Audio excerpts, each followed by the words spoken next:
Hey guys, tonight we're heading back to an age when sideburns were aggressive and table legs were considered scandalous. Welcome to Victorian England, a place so obsessed with manners that even your houseplants needed to look respectable. If you think your family group chat is full of judgment, just wait until you meet a Victorian aunt. Before you settle in, do me a favor. Hit the like button, subscribe, and maybe leave a comment telling me what your most ridiculous house rule was growing up. Now, dim those lights, switch on a fan for that comforting white noise, and settle into whatever arrangement you call comfy. Bonus points if you're wrapped in a blanket that's not actively judging you. Let's pause for a second. Have you ever wondered what it would be like to live in a world where your social status could be ruined by the way you buttered your bread? Where wearing the wrong color at the wrong time could spark a neighborhood scandal? Where you needed a guidebook just to have a conversation with, offending your local postman or causing a fainting episode at dinner? Would you survive a day with a corset tight enough to change your personality? Could you remember the correct order of 17 different spoons? Congratulations. You've just woken up in 1857, deep in the heart of Victorian England. You are surrounded by mysterious etiquette manuals, ominous portraits of ancestors, and enough hair oil to lubricate an entire railway. The air smells faintly of coal smoke, boiled cabbage, and existential dread. Good luck. In Victorian England, etiquette wasn't just for dinner parties. It was a full-time job, and you, unfortunately, have just been hired. Every gesture, glance, and sniffle has a hidden meaning, and one misplaced handkerchief could ruin your reputation before breakfast. Congratulations. You wake up in a world where making it through the day without sparking a minor scandal is a victory worthy of a parade, and possibly a small tasteful monogrammed plaque. From the moment your eyes open, you're under surveillance, not just from family, but from a silent army of etiquette expectations. Did you yawn before breakfast? Someone's already writing a letter to your aunt. Did you cough too loudly? The maid is whispering about your lack of breeding in the scullery.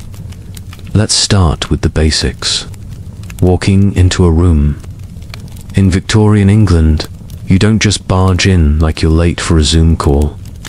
Oh no, you enter quietly. Close the door softly, but not too softly, lest you seem indecisive. Stand up straight, and this is crucial, make exactly the right amount of eye contact. Too much, and you're a social predator. Too little, and you're suspected of having secrets. Sometimes it's safest to just look gently at the wallpaper. Now, let's talk about greetings.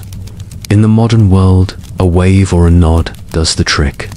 But in Victorian society, there's an entire choreography to the handshake. Firm, but not bone-crushing. And always with gloves if you're outside. Because no one wants to actually touch another human's bare hand if it can be avoided. Bowing is another minefield. Bend too deeply and you look desperate. Not deeply enough, and you're considered arrogant. If you curtsy, it needs to be the right depth for the time of day, the status of the person, and the weather. Yes, even the weather. There are diagrams in etiquette books. Sitting is no picnic either. First, never sit before your betters. Wait to be invited. When you do, perch on the edge of the chair, knees together, ankles delicately crossed, unless you're a man.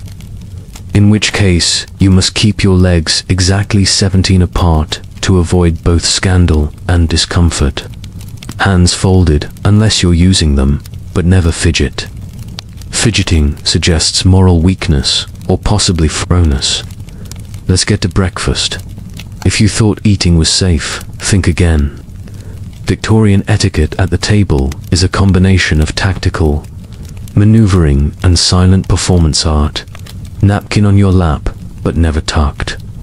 Toast must be buttered right silently. No scraping sounds allowed. If you drop a crumb, ignore it. To acknowledge the fallen bread is to admit imperfection, which will be discussed in the weekly family review. And don't you dare mention the eggs. If they're runny, it's a test of character. If they're hard, it's a lesson in stoicism. Sneezing, coughing, or heaven help you, blowing your nose is a crisis. Each requires a soft, apologetic, "Pardon me," and a handkerchief produced so quickly and discreetly, it may as well have been by sorcery. If you must sneeze more than once, you are advised to leave the table and possibly the county. And all this is before you've left the house. Stepping outside, the rules multiply. Walking too quickly means you're running from something too slowly, and you're obviously lost in scandalous thoughts. If you pass an acquaintance on the street, the nod must be exactly subtle enough to avoid looking eager. God forbid you tip your hat at the wrong moment. You'll be shunned by 3 streets worth of neighbors and possibly attacked by a disapproving goose. In short, Victorian etiquette is less about manners and more about surviving a 24-hour obstacle course of micro-judgments. It's like living your life on a tight rope while balancing a teacup and pretending you're not terrified of the next surprise. Etiquette exam. And if you do it all perfectly, well, you get to do it again tomorrow. Welcome to Victorian England, where even breathing is regulated and nobody is ever quit a jour if they're doing it right. Ah, the corset. The medieval torture device disguised as a fashion statement. Getting dressed is a team sport involving at least 2 family members, a shoehorn, and a fainting couch on standby. It's morning, and you, dear Victorian, have just survived a night wrapped in a dressing gown only slightly less structured than your living room drapes. Now it's time for the main event, the corset. Forget rolling out of bed and throwing on sweatpants. In Victorian England, getting ready is a contact sport, and you're about to lose. Step 1. Stand very still and exhale. Why? Because today you're about to trade comfort for a silhouette so unnatural it would make a modern chiropractor weep. Your maid or mother, or on a really unlucky day, your well-meaning little brother stands behind you, ready to perform an act of historical engineering. First, a layer of linen goes on to protect your skin from chafing, because the real enemy here is friction and also the encroaching sense of doom. Then comes the corset itself, whalebone, steel, and enough laces to rig a tall ship. You grasp the bedpost. Your assistant takes hold of the laces. There's a long, tense silence, like the moment before a bungee jump. Breathe in, they say. You try, but you're mostly breathing out. Your last full breath for the foreseeable future. The laces tighten and tighten. Someone yanks. You hear a creak that might be your spine, or possibly the furniture. By the time the corset is fully singed, your waist has shrunk by several inches. Your lungs air somewhere up by your collarbone, and your ribs are questioning their life choices. Is it comfortable? Absolutely not. But you look respectable, which in Victorian terms means ready to faint gracefully at a moment's notice. Speaking of fainting, the Victorian era didn't invent the fainting couch for nothing. The average day involves sudden head rushes, shallow breathing, and the occasional restorative whiff of smelling salts. Doctors of the day call it female hysteria. Modern science calls it oxygen deprivation. Either way, nobody wants to admit the real reason you keep blacking out is because your organs are trapped in a historical game of musical chairs. Now, what can you do in a corset? Sit, provided you enjoy hovering 3 in above your chair. Walk if you like mincing steps. Dance only with enough rigid posture to serve soup from your shoulder blades. Want to eat? Choose your food wisely. Victorian. Menus are designed around the corset. Soups and small bites are in. Large lunch is code for earing your organs and hope for the best. Dessert, yes, but only if you enjoy the feeling of your ribs clinking together like a wind chime. Wearing a corset isn't just about suffering for beauty, it's about social survival. The tighter your waist, the more self-control and moral purity you supposedly possess. There are entire etiquette manuals dedicated to the art of lacing up. Too loose, people talk; too tight, people talk even more. Preferably after you've fainted into the aspic. And what about men? Oh, they're not exempt. Male corsets exist, though they're sold under names like waistcoat, stiffener, or gentleman's support. Of course, nobody admits to wearing one except for politicians, actors, and that one suspicious uncle who claims he's just built that way. In the end, the corset is less a garment and more a lifestyle. It controls your breathing, your movement, your appetite, and sometimes even your emotions. Tempers are short, patience is thin, and fainting spells are simply the body's way of filing a formal complaint. So, next time you complain about a tight pair of jeans, remember at least your trousers have never required a personal assistant, a pulley system, and a set of smelling salts. And mercifully, you probably won't pass out at brunch. That's the Victorian corset conundrum, where fashion, frustration, and the occasional fractured rib all come standard. It's breakfast, but don't even think about slouching. Each bite is choreographed, napkin to lap, elbows off the table, and heaven help you if your spoon touches the tablecloth. You'd think breakfast in Victorian England would be the most relaxed meal of the day, but you'd be wrong. This isn't your Saturday morning in pajamas, scrolling your phone over a bowl of cereal. No, this is the daily performance of status, discipline, and a subtle game of which relative will crack first, even before the first crumb of toast falls. You are being evaluated by your parents, your siblings, the housekeeper, and possibly the family portrait glaring down from the wall. You take your seat, but not just any seat. There's a protocol. Father sits at the head, mother at the foot, and you're somewhere in the middle, strategically placed to minimize the risk of offending both. You pull out your chair, silently, unfold your napkin gracefully, and position it across your lap, not tucked in. Tucking is for infants and Americans. The food arrives in an orderly procession. Eggs boiled to exactly the right degree of firmness. Toast, stacked with military precision. Kippers that smell like a dare. Coffee, tea, and maybe, if you're especially daring, a glass of watered-down port. But beware, each dish comes with its own set of unwritten rules. Toast, for example, must never be buttered directly on your plate. No, you must first transfer it to the side plate. Butter it with a smooth Knowles's motion, and never ever let a crumb escape. Crumb management is an Olympic sport in Victorian households. Eggs are another hazard. Soft-boiled. Use your egg spoon, not to be confused with the dessert spoon or the soup spoon. Tap the shell gently. No hammering and never slurp. Slurping, like coughing or laughing, is considered a sign of moral decay. If you're served porridge, the stakes rise further. Stirring is allowed, but stirring with vigor implies you are either ravenous or of questionable upbringing. Elbows off the table, hands visible but not waving. The correct posture is somewhere between a swan preparing for flight and a soldier standing at ease. And don't you dare reach.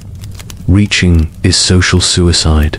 Instead, you ask for the butter in your calmest, most dignified tone. "Mother, might I trouble you for the butter?"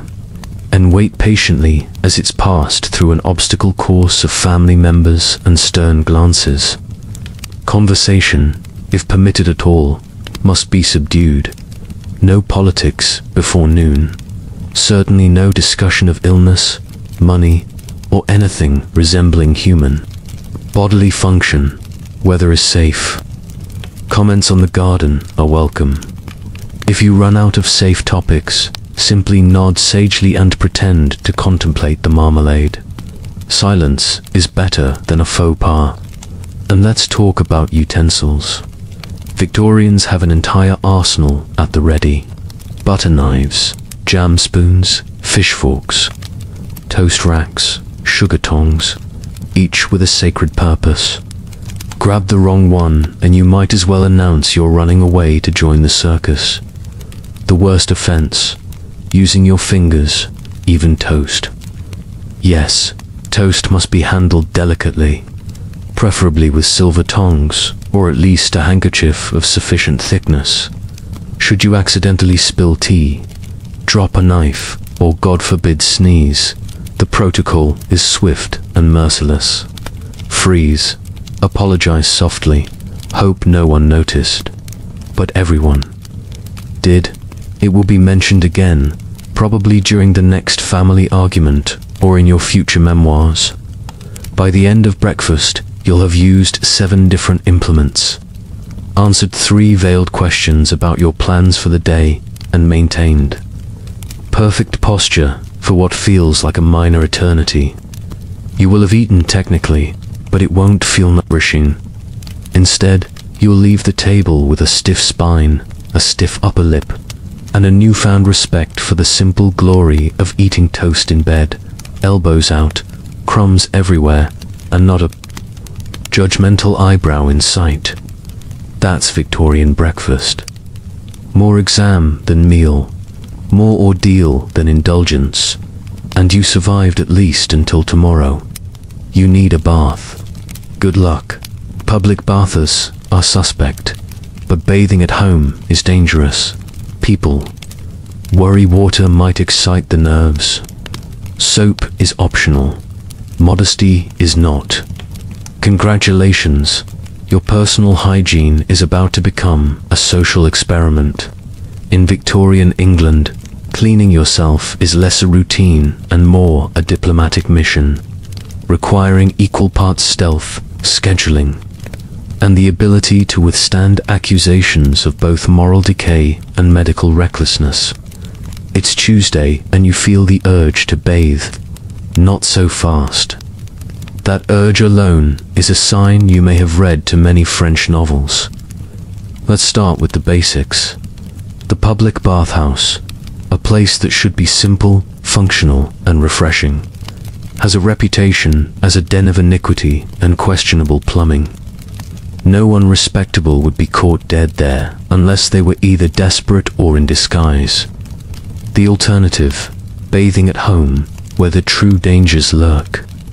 First, you must petition the household staff to prepare a bath, which involves boiling vast cauldrons of water, hauling them upstairs, and pouring them into a heavy tin tub set in the middle of your freezing bedroom.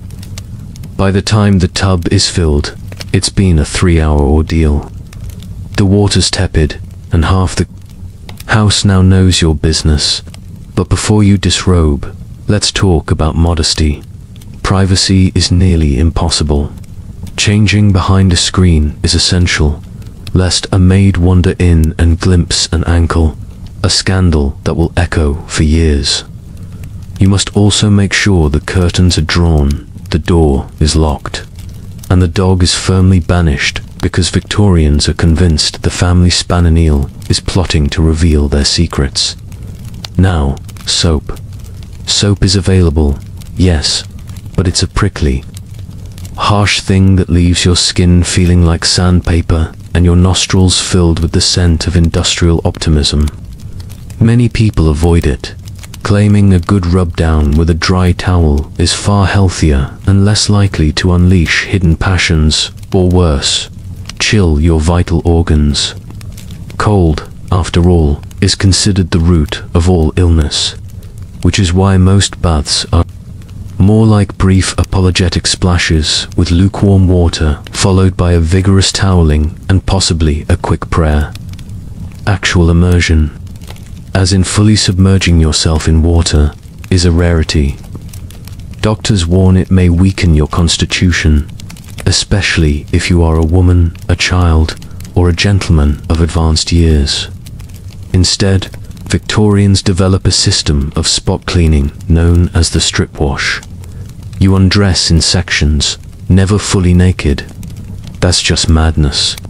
And clean yourself bit by bit, like you're dusting off a priceless porcelain figurine.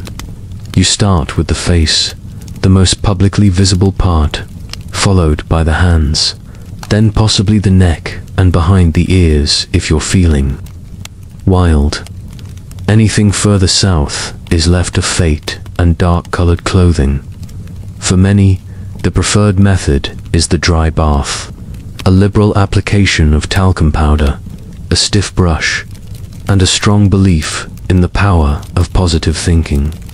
After all, with enough powder, anything can be considered clean, including your conscience. And when in doubt, just spray yourself with the most floral scent available, until you smell less like a person and more like a particularly nervous bouquet. Of course, these rules don't apply equally to everyone.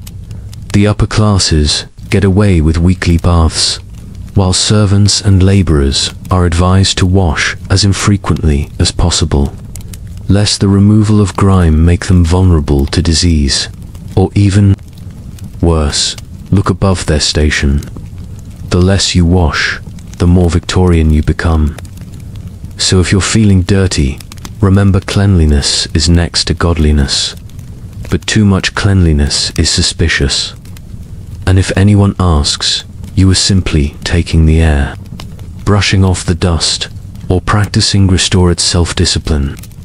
In the end, surviving Victorian hygiene is about balancing on a slippery, soapy top, never too clean, never too dirty, and always, always ready with an excuse. Victorians were so scandalized by bare table legs that they covered them in little pantaloons, because nothing says decency like a dining room dressed more conservatively than you. Welcome to the golden age of furniture modesty, where even your side table is expected to have better manners than your second cousin at Christmas. Picture this: you're invited to a perfectly respectable Victorian dinner party. The silverware glistens, the candles flicker just so, and the only thing more lavish than the roast beef is the elaborate set of frills. Yes, frills adorning every piece of furniture in sight. It's not a party unless the piano is in a petticoat. The fear of visible table legs was, to put it mildly, a collective national panic. A bare table leg in the wrong parlor could spark gossip, emotional fainting, and at least 3 letters to the editor. Why? Because leg sounded far too much like limb. And if you let your mind wander from table leg to human leg, well, that was a one-way ticket to social ruin. Even the word leg was considered risque in polite company. Euphemisms like support or pillow were deployed instead, as if furniture itself might take offense and go sulk in the conservatory. And so the Victorians went to war with the menace of unprotected furniture. If you were wealthy, you commissioned custom lace and velvet, pantaloons, foyer tables and pianos, tiny trousers for inanimate objects. More budget-conscious families made do with ruffled doilies, crocheted skirts, or whatever old curtain they could repurpose. No table went undressed. The sight of a single exposed table leg was considered so provocative that the truly cautious would cover chair legs as well, turning their dining room into a forest of fabric-clad timber. One can only imagine the anxiety caused by a breezy draft. Of course, This elaborate concealment led to complications. Cleaning became a full-time job. Imagine dusting and laundering not only your clothes but also the entire contents of your dining room. Miss a single ruffle, and the household's reputation was in peril. Children grew up convinced that tables, like people, had modesty to lose and shame to bear.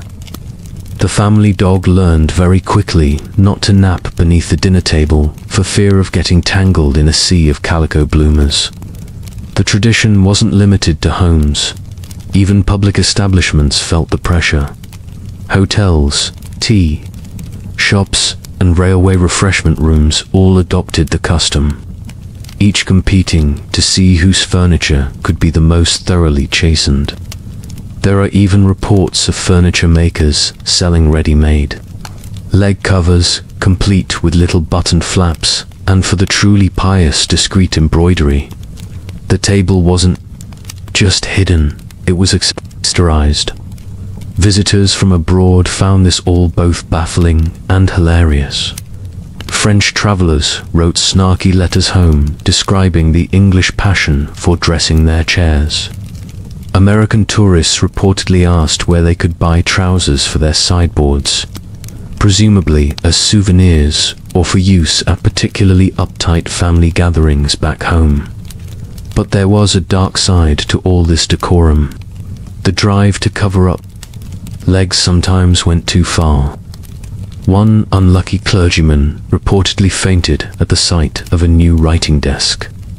Entirely bare rift of modesty, its polished mahogany limbs gleaming shamelessly in the sunlight. The incident made the local paper and desk sales plummeted in that parish for months. Eventually, like all fads, the leg covering craze began to fade, leaving behind a generation that could never quite look at a bare coffee table the same way. Again, even today, somewhere deep in the Victorian subconscious, there's a little voice whispering, "Is that table naked?" So, next time you plop your feet on the coffee table, remember, in another age, that would have required a full explanation, a sewing kit, and possibly a heartfelt apology to the furniture. Victorian England, where even your end tables were expected to have morals. You're invited to a parlor game. Sounds fun until you realize it's a test of your wit, memory, and ability to fake enthusiasm for charades about Lord Byron's poetry. Welcome to the Victorian parlor, a lavishly upholstered arena where the only thing deadlier than the upholstery is the risk of public humiliation. The fire is crackling, the tea is tepid, and the furniture is safely covered in its modesty petticoats. You'll barely through your second polite biscuit before someone, usually an aunt with suspiciously sharp eyes, suggests a game. There's no escape.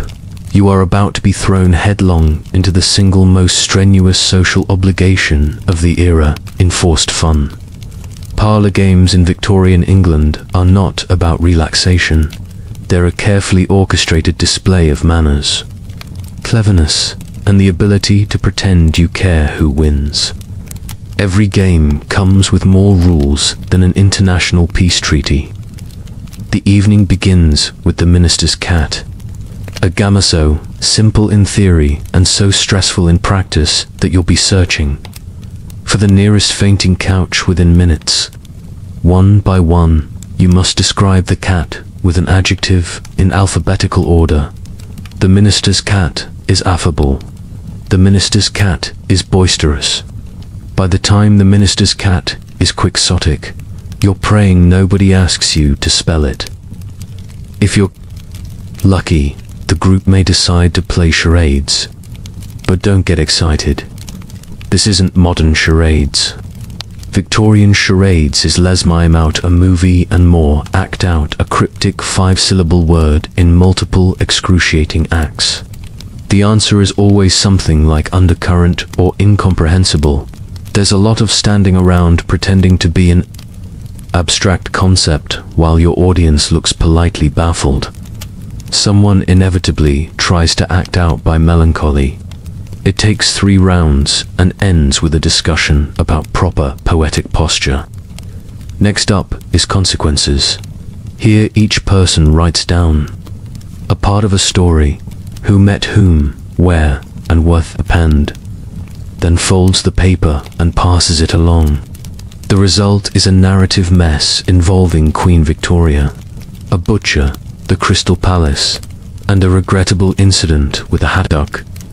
Everyone must read their sentence with the utmost seriousness, which only makes it harder not to snort tea through your nose. There's also forfeits, a game where the loser must perform a humiliating task dictated by the group. Recite a tongue twister, hop on 1 foot, or, most terrifying, declare your deepest affection for Sumian coffee. Social stakes are high. The wrong joke can haunt you for seasons. If you lose repeatedly, expect your reputation to sink faster than an unbuttoned table leg at Sunday supper. And let's not forget Blind Man's Bluff, a game where the room is rearranged into a Victorian obstacle course. The blindfolded player lurches through priceless porcelain over tripping hazards, disguised as settees, and into the nearest family heirloom. Laughter is carefully measured. Too loud and you're unseemly, too soft and you're ungracious. Someone always pretends to have sprained an ankle just to sit out the rest of the night. All of this fun is watched over by the silent, judgmental gaze of every family portrait, and at least one guest who will recount your worst moment to half the town by next Tuesday. The trick is to never try too hard, vulgar, but never look bored, rude. The goal is to shine, but only as much as the hostess's daughter, and no more. By the end of the evening, you're exhausted. You've recited, acted, rhymed, and survived the emotional roller coaster of being outfoxed by a vicer in 20 questions. You leave the parlor having gained nothing but new anxieties about the next invitation, and a haunting suspicion that someone saw you roll your eyes when the minister's cat came back around to see that's Victorian entertainment, socially draining, gently mortifying, and always more work than it's worth. Fun, but only by decree. Walking in public is an obstacle course, off rules. Stick to your class. Appropriate route. Avoid eye contact with strangers. And never, under any circumstances, step in a puddle with the wrong foot first. Congratulations, you're about to leave the safety of your over-decorated Victorian sitting room and brave the unpredictable gauntlet that is the English street. Before you even touch the front doorknob, you must rehearse a mental checklist that would intimidate an airline pilot. Have you chosen the right hat? Are your gloves on straight? Is your posture telegraphing respectable citizen and not possible anarchist or loose relative? Good, because it's time for the public to judge you, one cobblestone at a time. The moment you step out, your choice of sidewalk speaks volumes. The pavement is not a free-for-all, it's a social map. The best portion of the pavement, the driest, cleanest, farthest from runaway horses, is reserved for the upper crust. Should you, a mere merchant's son, or a governess, on her day off, wander too close to the elite section, expect glares so withering you'll feel your collar wilting in real time. Stick to your zone, walk at an approved pace, and for heaven's sake, do not dawdle. Loitering implies you have nowhere important to be, or worse, that you're up to mischief. Both social crimes of the highest order. Then there's the matter of eye contact. Too much, and you risk appearing forward, flirtatious, or most damning of all, French. Too little, and people suspect you're either hiding something or sleepwalking. The safest course is to let your gaze drift politely somewhere between the third and fourth button on your own coat. If you happen to glimpse someone you know, deploy the smallest, most dignified nod imaginable. Smile only if you've been formally introduced, and even then, only with your mouth, never with your teeth. Unleashing a full set of murs in public is practically a proposal of marriage. Street greetings are a science unto themselves. If you spot someone of higher social standing, you must tip your hat or perform a micro-curtsy, depending on your personal plumbing and wardrobe. However, tipping your hat to the wrong person, a butcher, a chimney sweep, or your neighbor's cousin who is merely passing through, could spark a 3-week rumor about your mysterious motives. Best to err on the side of stony silence. Now, the puddles. London is famous for many things: fog, scandals, and puddles that range in size from inconvenient to biblical flood. Navigating these is an art. Never step in a puddle with your left foot first, unless you wish to be considered reckless. Splattering your hem is a sign of poor upbringing. And should you splash someone else, especially a lady in white muslin, prepare to be banished from tea invitations for the rest of the year. If you see someone about to step in a puddle, offer a hand only if you are certain of their social standing.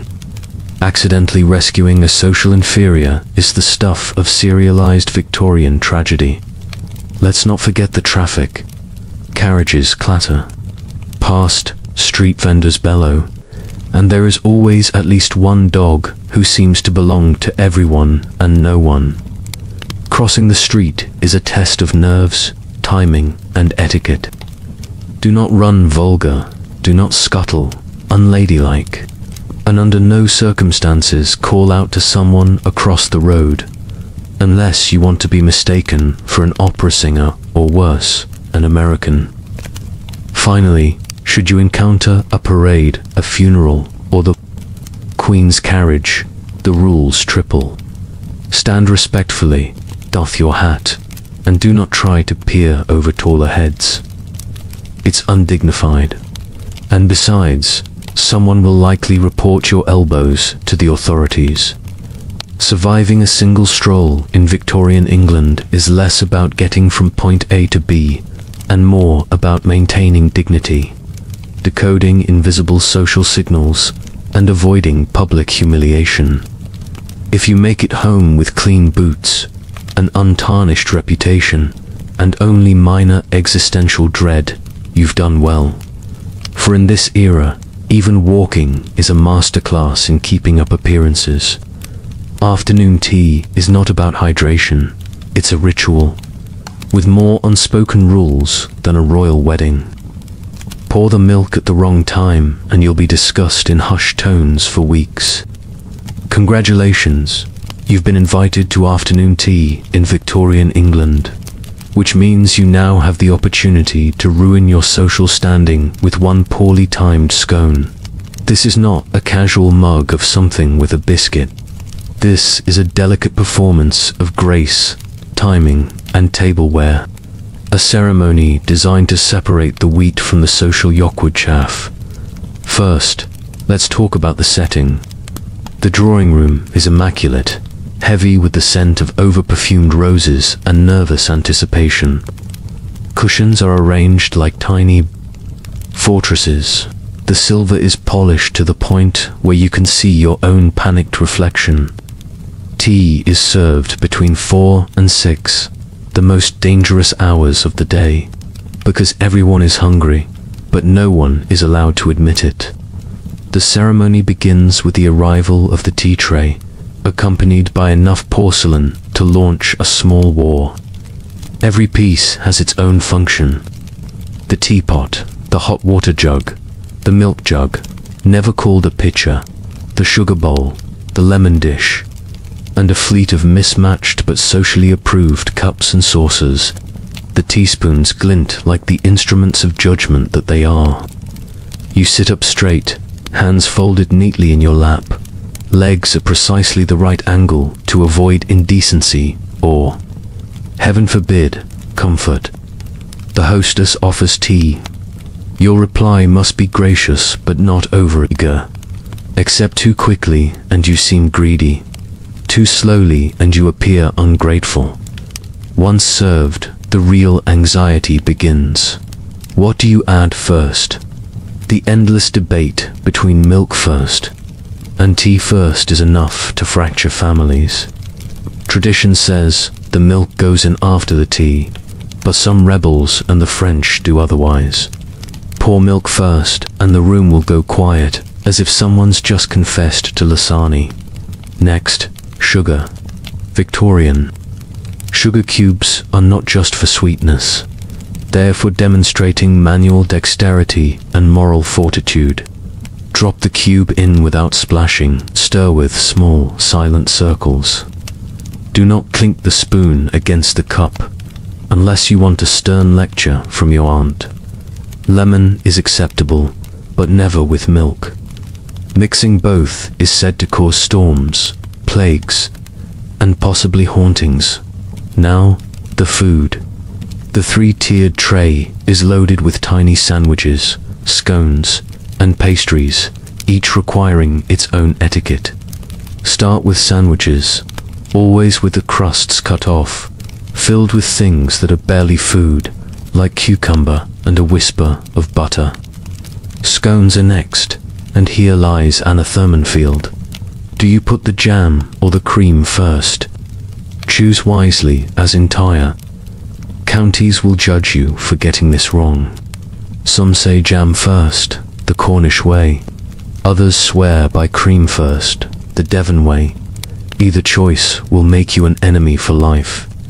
Eating is an exercise in restraint. Take small bites, never wolf down. A scone in one go. Never lick your fingers, or worse, use your sleeve. If a crumb escapes, ignore it stoically. Napkin dabbing is allowed, but only at the corners of the mouth. Loud chewing is basically a declaration of war. Conversation at tea is another labyrinth. Acceptable topics include the weather, the latest, literary sensation, or, for the especially brave, the peculiarities of your host's cat. Under no circumstances mention politics, bodily ailments, or most treacherous of all, the scandals of previous teas. And remember, under no circumstances should you ever slurp. The sound of slurping is considered so offensive it may be grounds for exile. By the end, your nerves are frayed, your stomach half full, and your reputation delicately balanced on whether you remembered to pass the sugar bowl clockwise. You leave the table exhausted, with a smile plastered on your face, and a vow never to judge anyone for using a tea bag again. Victorian afternoon tea, where hydration is optional, but anxiety is always served piping hot. Someone died. Time to wear black for a year. Avoid all parties and express your grief using only monotone colors and the correct type of bonnet. Congratulations, you've now graduated from the ordinary struggles of daily Victorian etiquette to the Olympics of emotional restraint. Mourning. In the Victorian era, grief isn't just a private feeling. It's a full-time job with a uniform, a schedule, and the ever-present threat of social scandal if you mourn incorrectly. Funerals aren't merely an end. They're the start of a months-long fashion show, except instead of dazzling in new attire. Your goal is to look like you've just emerged from the world's dreary laundry basket. Step 1. Wardrobe transformation. Upon hearing of a family death, your closet is immediately purged of color and hope. Out come the layers of black crepe, jet beads, and dresses so heavy you could use them to stop a runaway carriage. Everything must be black. Shiny black, matte black, black so deep it absorbs sunlight and optimism. If you're lucky enough to be a widow, you get the special treat of widow's weeds. Outfits that combine ferial style with the comfort of a portable personal sauna. These ensembles usually come with a veil because nothing says I'm grieving like stumbling into furniture in semi-darkness for 12 months straight. Step 2. Time management. Mourning isn't a take a few days off work situation. Full mourning for a close relative can last up to 2 years, and there's a strict schedule for how you're allowed to feel. The first stage, deep mourning, means absolute black. No jewelry except jet, and no visits to anything more exciting than the local cemetery. The second stage, half mourning, allows for greys and purples. Yes, purple is considered a wild, emotional leap. Move too quickly into color, and you'll have neighbors questioning your love for the deceased. Move too slowly, and people wonder if you're being dramatic.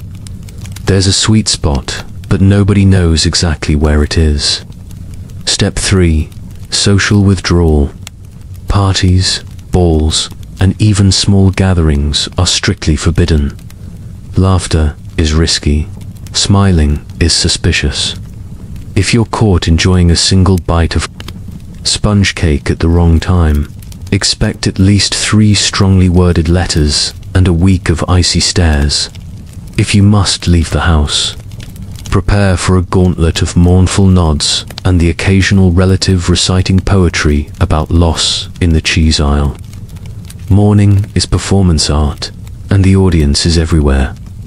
Even your home gets in on the act. Mirrors are covered so you don't accidentally glimpse your own face and risk a smile. Clocks might be stopped, curtains drawn, and the piano closed for business. If someone shows up unannounced, you must greet them in your most somber, faintly voice, as though you just stepped out of a gothic novel. Flowers, only lies, and other monochromatic choices. Even the family dog seems to sigh with extra gloom. Of course, no period of mourning would be complete without mourning accessories.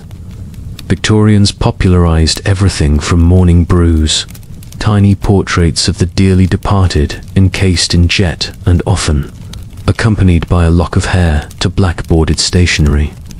Imagine writing thank you notes for a casserole delivery while reminding everyone through envelope design that you are absolutely still devastated. All of this, naturally, is overseen by the town's resident mourning expert. That one great aunt who hasn't worn color since the Crimean War and can spot a shiny button at 50 paces.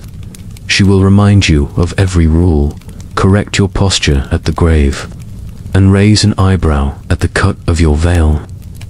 She is both the judge and the jury in the emotional gymnastics of Victorian grief.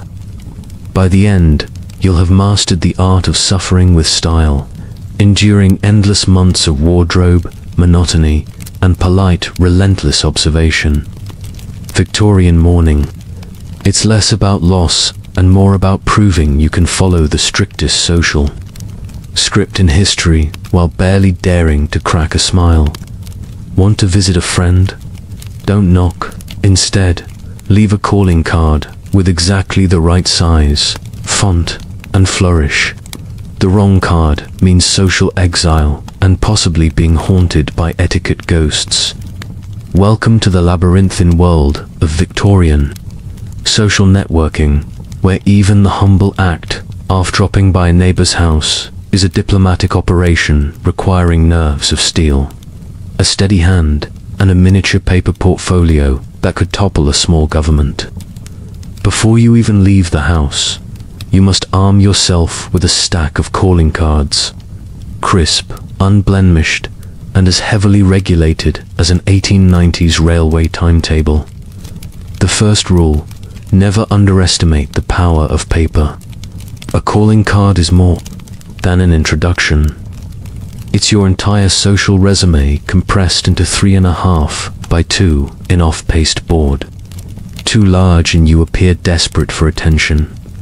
Too small and people assume you have something to hide. The font should be dignified. Nothing flashy, nothing continental, and absolutely no whimsical serifs that hint you might enjoy a good joke. If your signature is illegible, congratulations. You've just established yourself as a person of mystery, or possibly as someone to avoid at all costs. Before setting out, you must also choose the correct card case. Ivory, silver, mother of pearl. Each signals your station and your taste. There are card cases for morning visits, afternoon teas, and even funerals. God help you if you show up to a morning house with your jolly summer motif on display. Now, for the ritual itself. Upon arrival at your intended recipient's home, do not approach the door yourself. That's for people with nothing left to lose. Instead, hand your calling card to the household servant who, depending on your social standing, will either pass it on immediately or let it languish in a porcelain tray for days. If your card is accepted, you might eventually receive an invitation to call in person. If it's declined or worse, ignored entirely, you'll know you've committed a grievous forxer. Perhaps by using the wrong kind of border or by folding the card at an inappropriate angle. Speaking of folding, there is a whole sublanguage of card bending. A folded corner means you delivered it personally. Folded lengthwise, and it's a condolence call. Folded at the top, it's a business visit. If you forget to fold, or fold in the wrong direction, you might as well pack your bags and take up residence in the moors. And beware the deadly error of scented cards, unforgivably forward, colorful ink, outrageous monogrammed in gold. You're either royalty or about to be investigated for fraud. The safest card is as bland as dry toast. Its only decoration a faintly hopeful watermark. Now, let's talk about the politics of reciprocation. If you receive a calling card, you must respond in kind. Ignore a card and you risk being blacklisted from every garden party between Bath and Blackpool. The speed of your response is everything. Too soon and you seem overeager. Too late and you'll be labeled a recluse, or even worse, an eccentric. There are written guides for every contingency. Who gets priority? How long before you escalate from card to letter? When is it safe to send an invitation to dinner? Even the display of calling cards inside the home is an exercise in social stratification. The silver tray in the hallway serves as a public record of your popularity. Woe betide you if your tray is empty. Visitors will whisper and servants will gossip. Some families reportedly borrowed extra cards from friends to pat out their trays. Because in Victorian England, the illusion of being in demand was almost as important as the reality. By the end of the day, you may have visited 5 homes and spoken to no one. But rest assured, you've participated in the great paper chase that keeps Victorian society running. It's networking by way of origami, and failure means vanishing from polite society faster than a badly folded invitation. Victorian calling cards. Because sometimes the difference between belonging and social oblivion is a tiny rectangle of cardboard and knowing exactly when, where, and how to leave it. Forget texting. In Victorian England, flowers did the talking. Accidentally hand someone a yellow carnation and you might ruin a friendship. Give a fern and you're basically proposing marriage. Welcome to the world's most complicated bouquet, where every petal and stem is loaded with meaning and one misplaced bloom could trigger social chaos. The Victorians, ever suspicious of direct communication, developed the language of flowers, a sprawling, passive-aggressive code book that turned innocent floral arrangements into emotional hand grenades. Every major household had at least one volume of florography, usually sandwiched between the Bible and an etiquette manual thicker than a tea tray. Let's begin with the basics. Want to express gratitude? A pink rose will do. Jealousy, that's yellow hyacinth. A white lily says, "I'm pure, but possibly on my way out." And if you really want to complicate someone's afternoon, send a bouquet of marigolds, which translates roughly to, "I'm thinking about you," but not in a good way. No need for angry texts. Just let the flowers do the snubbing. Of course, nothing was ever simple. Each color, each shade, and even the number of flowers could change the meaning. 2 red roses together meant marry me. 3 meant I'm needy. 4, let's never speak again. This system, naturally, was a social minefield. There were entire subplots to Victorian novels that began with someone misreading a bouquet and ended with jewels at dawn, or at least a very tense garden party. Even the act of receiving flowers was fraught with peril. Accept with both hands and a smile, and you're sending encouragement. Accept too quickly, and you're desperate. Leave the bouquet in a visible place, and everyone assumes you're broadcasting its message. Hide it behind a vase, and you're quietly plotting revenge. Forget to water it, and you've insulted 3 generations. Gentlemen, meanwhile, lived in terror of making a floral faux pas. Imagine you're a young suitor, finally invited to tea, your hands clammy as you present your carefully chosen arrangement. The hostess smiles until she spots the offending yellow. Carnation, instantly, whispers fill the room. Hyacinth, a symbol of rejection. That's the Victorian equivalent of accidentally texting your crush. New phone, who dissed, but it wasn't all heartbreak and scandal. Sometimes the floral language was used for clandestine communication. Lovers who couldn't risk a public word would leave coded messages in the conservatory, a sprig of rosemary for remembrance, violets for loyalty, or an ivy leaf for cling to me. Housewives desperate to avoid another dull dinner party might accidentally display a bunch of basil, symbolizing hatred, just to watch the reaction from across the table. There were, of course, experts, usually elderly aunts or meddling neighbors, who prided themselves on decoding every bouquet. Did you see what Lady Abernethy left on the rector's doorstep? Daisies and foxglove. I give it a month before the scandal breaks. For some, flower arranging was less about beauty and more about declaring war. If you thought texting could be misinterpreted, imagine a world where your social life hinges on the subtle placement of baby's breath or the strategic omission of a violet. The anxiety was endless. Florists did a brisk business in emergency substitutions, quietly swapping out disastrous messages for safer choices. Are you sure you want to send monk's hood, madame? That's a death threat. In the end, the language of flowers was the perfect Victorian pastime. Complicated, coded, and always one step away from full-blown emotional disaster. If you got it right, you could woo, propose, or diplomatically escape a family dinner. Get it wrong, and you'd spend weeks repairing friendships. Or worse, explaining yourself to a committee of flower-obsessed relatives.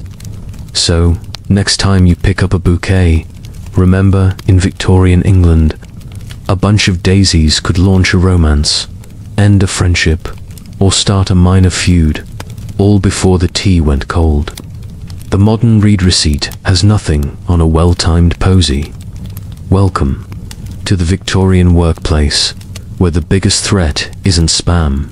It's a supervisor who judges your penmanship and the exact angle of your ink.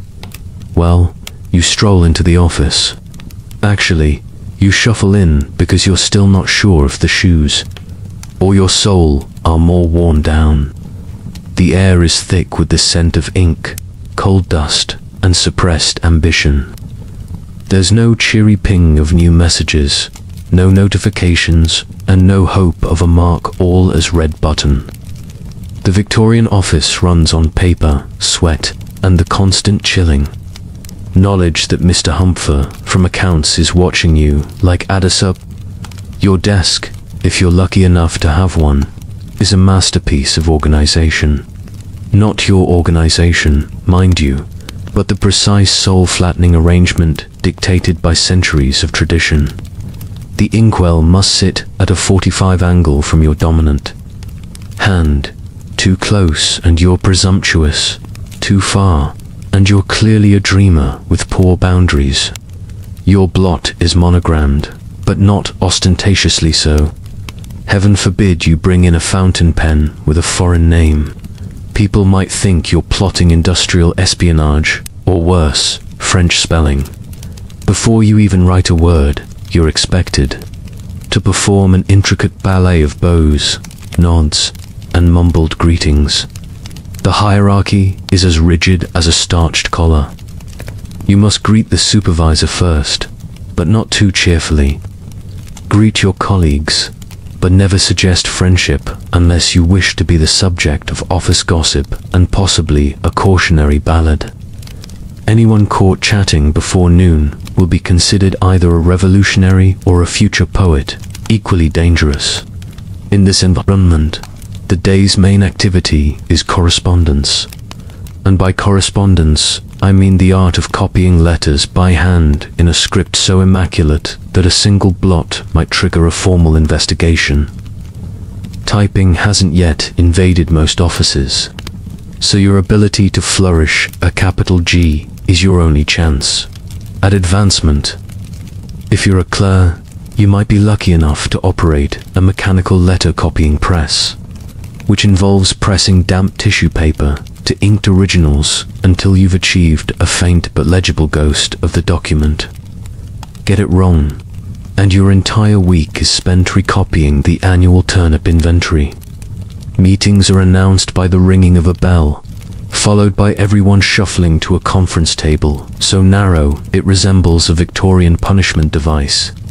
There, the manager reads out memos in a monotone designed to sap the will to live.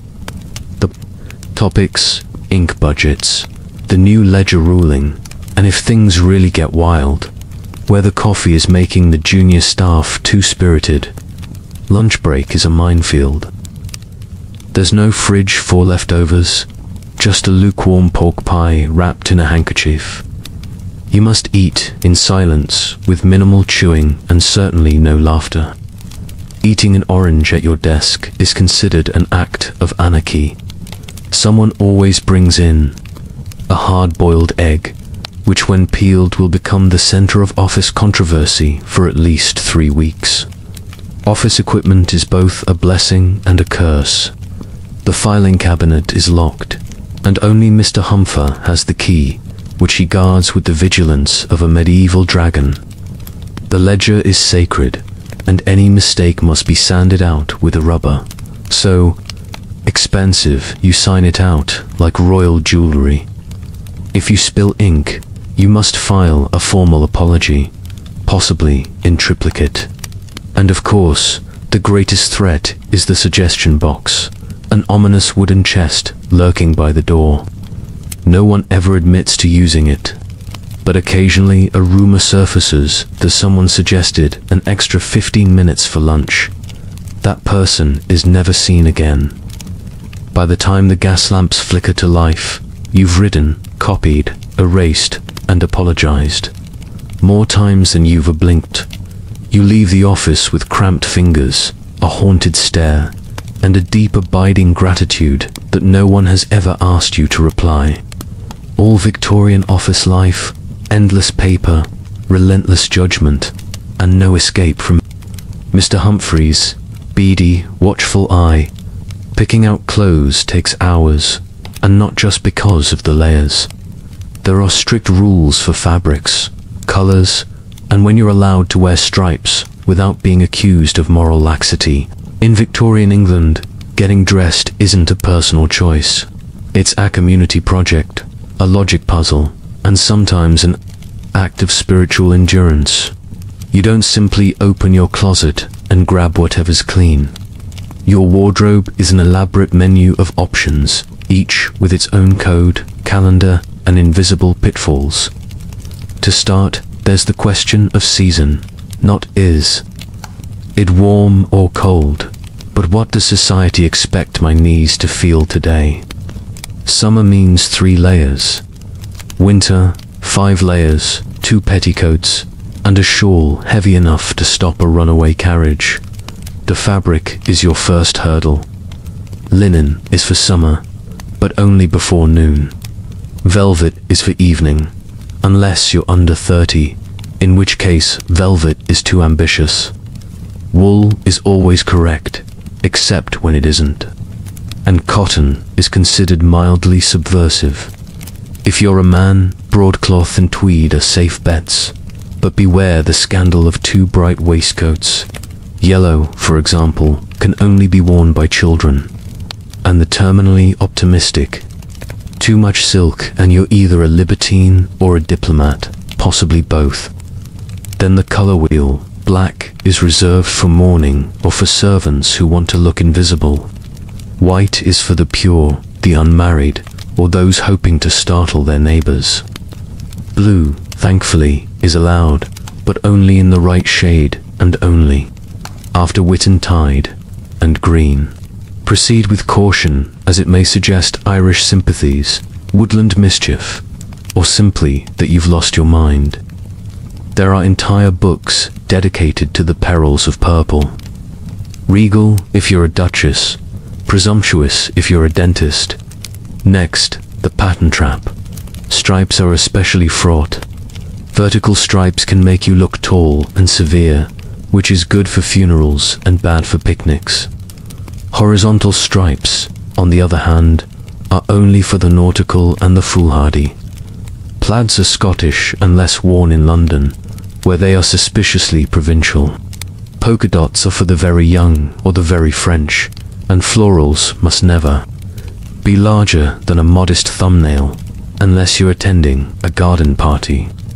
In which case, the more the merrier, but only on Thursdays. Accessories are a chapter unto themselves. Gloves are compulsory, but not just any gloves. They must be the right material for the event and the right length for the hour. Wear gloves indoors and people think you're cold-blooded. Outdoors, without them and you're one step from anarchy. Hats are a minefield. Bonnets, bowlers, top hats, bores, fascinators. Each signals your mood, your wealth, and your willingness to risk ridicule.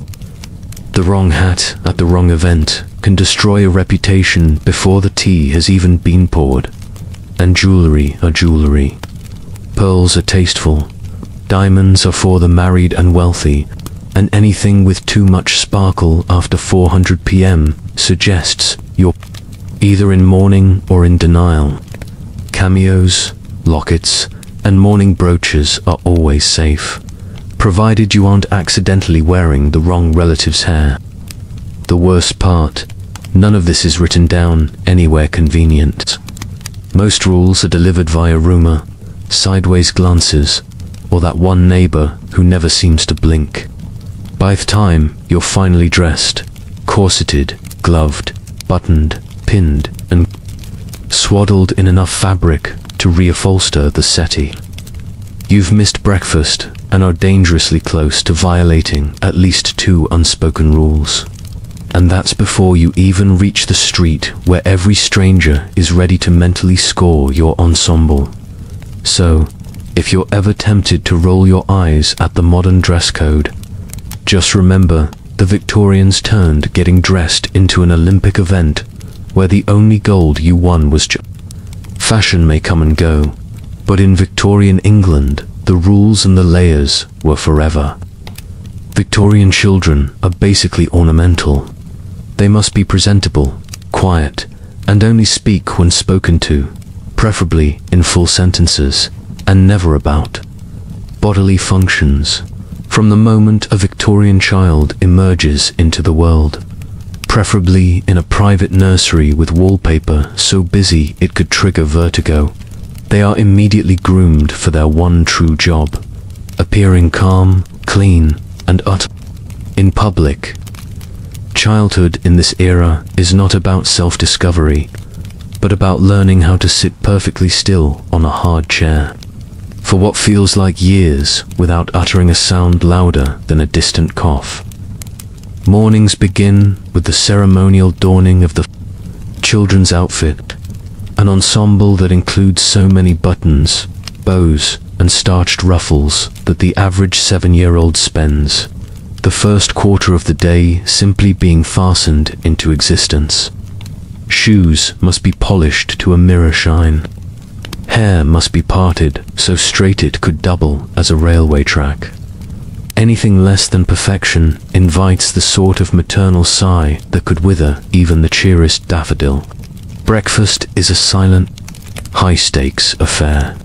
Victorian children eat at their own little table, carefully supervised by a nurse or a governess, whose main role is to enforce the rules of table etiquette and discourage any giggling, fidgeting, or unsanctioned jam application. Speaking is allowed only if it's about the weather, the improvement of one's penmanship, or a keen observation about the punctuality of the family cat. Topics like mud, insects, or digestive processes are strictly taboo. Save those for when you've escaped to the garden, out of earshot of every adult, and at least one suspicious span heel. Education is the central pillar of the Victorian childhood. But don't imagine colourful classrooms or hands-on science experiments. No, lessons are stern, silent, and always supervised. Recitations are performed standing up, back straight, eyes down, and hands folded. The greatest academic achievement is not getting an answer right, but remembering to say please, miss, or thank you, ma'am, before and after every syllable. If you show too much enthusiasm for sums or Latin declinians, you risk being marked as precocious, which is only slightly better than being considered troublesome. When guests come to call, children are summoned like rare, fragile curiosities. You stand beside your mother in the parlor, introduced in a tone reserved for expensive crockery, and are expected to recite your name, your age, and perhaps a line or two from Dodsworth. Under no circumstances should you mention your pet frog, the time you fell in the duck pond, or the elaborate system of tunnels you've been digging beneath the rose bushes. Playtime, such as it is, happens under careful supervision. Outdoor games are allowed, but only if they won't scuff shoes or raise voices above an elegant murmur. Indoors, you may quietly assemble wooden blocks, solve intricate puzzles, or learn embroidery. If you must play tag, it should be at a stately, dignified pace, and no one should ever get grass stains. Victorian discipline is an art form.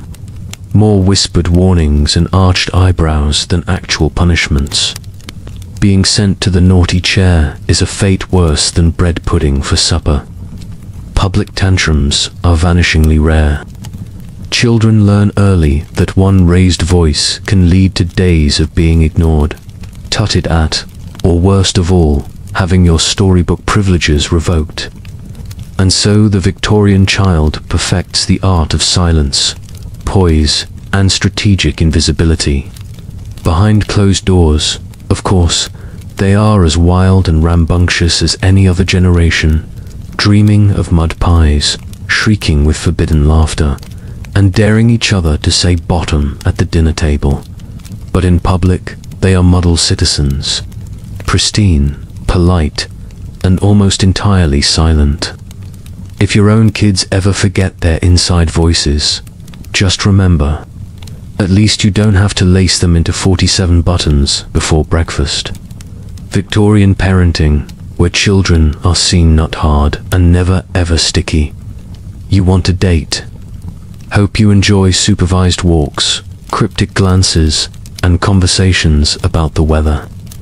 Kissing before engagement only if you want to be sent to a remote convent. Welcome to the delicate ballet of Victorian romance, where Cupid needs a chaperone and your love life depends on the subtle art of not saying anything remotely interesting. In an era terrified of impropriety, courtship is less about passion and more about performing emotional origami, folding your true feelings into gestures so restrained that the average houseplant would appear brazen by comparison. The adventure begins with the art of the introduction. No one just walks up and says hello. First, a mutual acquaintance, preferably with impressive facial hair, must vouch for your character. Once introduced, you may exchange pleasantries in the presence of at least 2 adults and possibly a potted fern. The conversation must stick to the safest of topics. Splendid weather we're having. How is your mother's neuralgia? And did you hear about the new type of marmalade at Fortnum's? Anything spicier is strictly forbidden. Once you have been deemed suitable company, you may be permitted a supervised promenade. This means walking slowly, never briskly, down a busy avenue or in the family garden, trailed by a vigilant aunt whose sole purpose is to ensure your elbows remain at least 3 in apart. Glances are allowed, but only if they're brief and quickly disguised as birdwatching. Prolonged eye contact is considered a scandal in the making and may result in the sudden appearance of another aunt. Physical contact is, of course, out of the question. Even brushing hands by accident can set the local rumor mill worry into overdrive. Should your fingers actually touch, the only recourse is to apologize profusely, change the subject, and possibly consider leaving the country for a while. If you absolutely must pass something, a letter, a parasol, a biscuit, do so with as much distance and solemnity as possible. The passing of a handkerchief can carry the emotional weight of a modern-day proposal. Letter writing is where Victorian romance truly flourishes. Forget texts and love is declared in 10-page epistles written by candlelight with as many literary references as possible. Each letter is vetted by an older relative, or failing that by a neighbor with strong opinions about punctuation. Any hint of passion must be buried beneath layers of metaphor. I adore you becomes I find our mutual appreciation of cloud formations deeply gratifying. If your handwriting is too ornate, it's considered flamboyant, too plain, and you lack depth. It's a miracle anyone ever got married at all. Once an understanding is reached, usually after months of ambiguous compliments and several near faintings, things speed up dramatically. Parents are summoned, contracts are discussed, the chaperone is upgraded to full-time surveillance, and finally, the engagement. A flurry of formal visits, handshakes, and the rare but powerful public smile. But beware, break any rule, and the consequences are severe. A stolen kiss before engagement is a disaster. You'll be shipped off to the country where you'll spend your days, embroidering moral lessons onto handkerchiefs and repenting with only the family goat for company. Gentlemen risk being challenged to a duel, or worse, being cut from the social calendar altogether. Once engaged, things relax a little.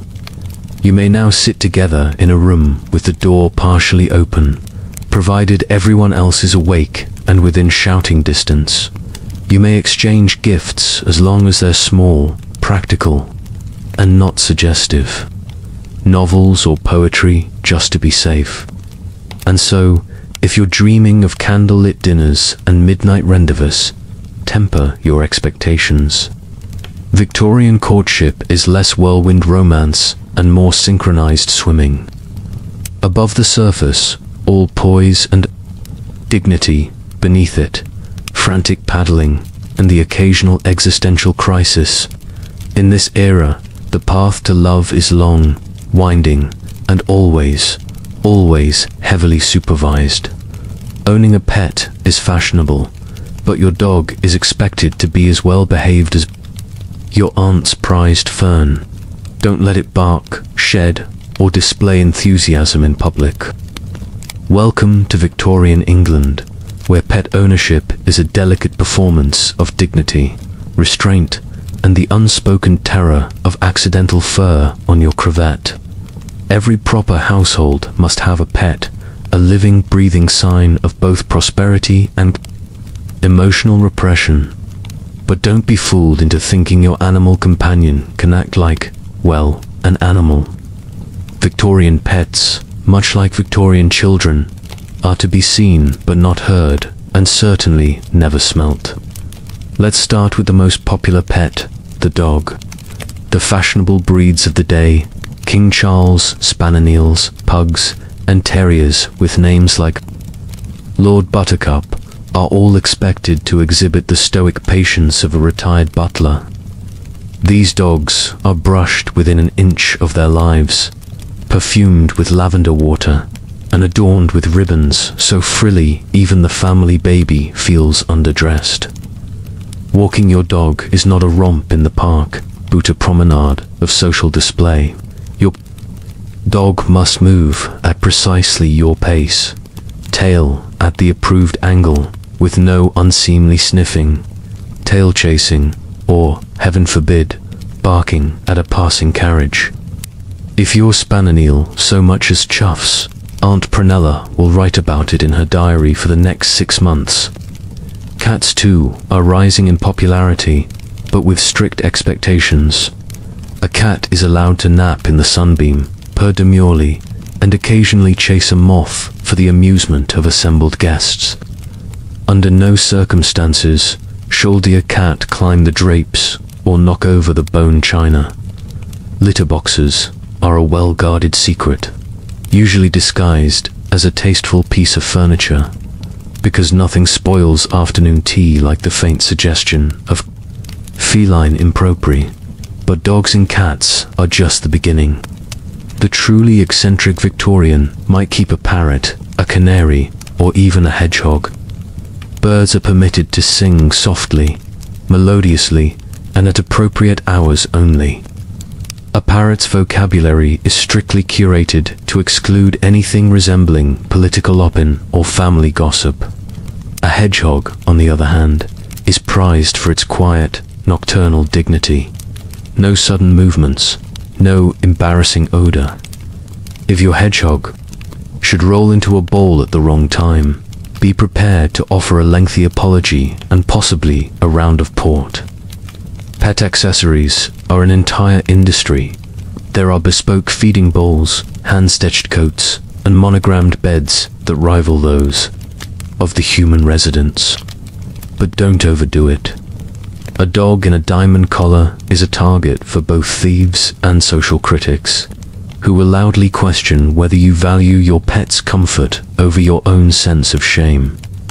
Pet etiquette manuals abound. You are advised to socialize your animal with a series of carefully orchestrated introductions. No lunging, no licking, and certainly no jumping up on a guest, unless you want to be the topic of next Sunday's sermon.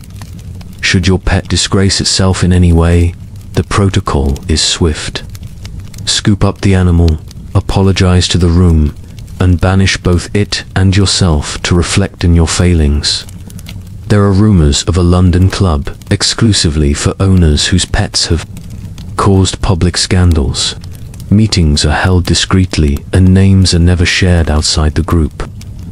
Of course, the greatest challenge is keeping your animal's enthusiasm in check. Victorian pets must never appear too joyful.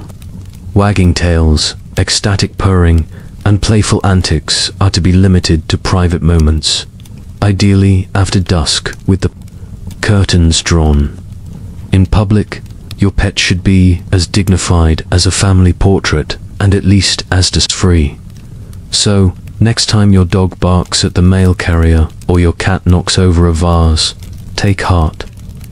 At least you don't have to pen an apology to your entire social circle or schedule your animal's daily walk around the neighbor's nap time.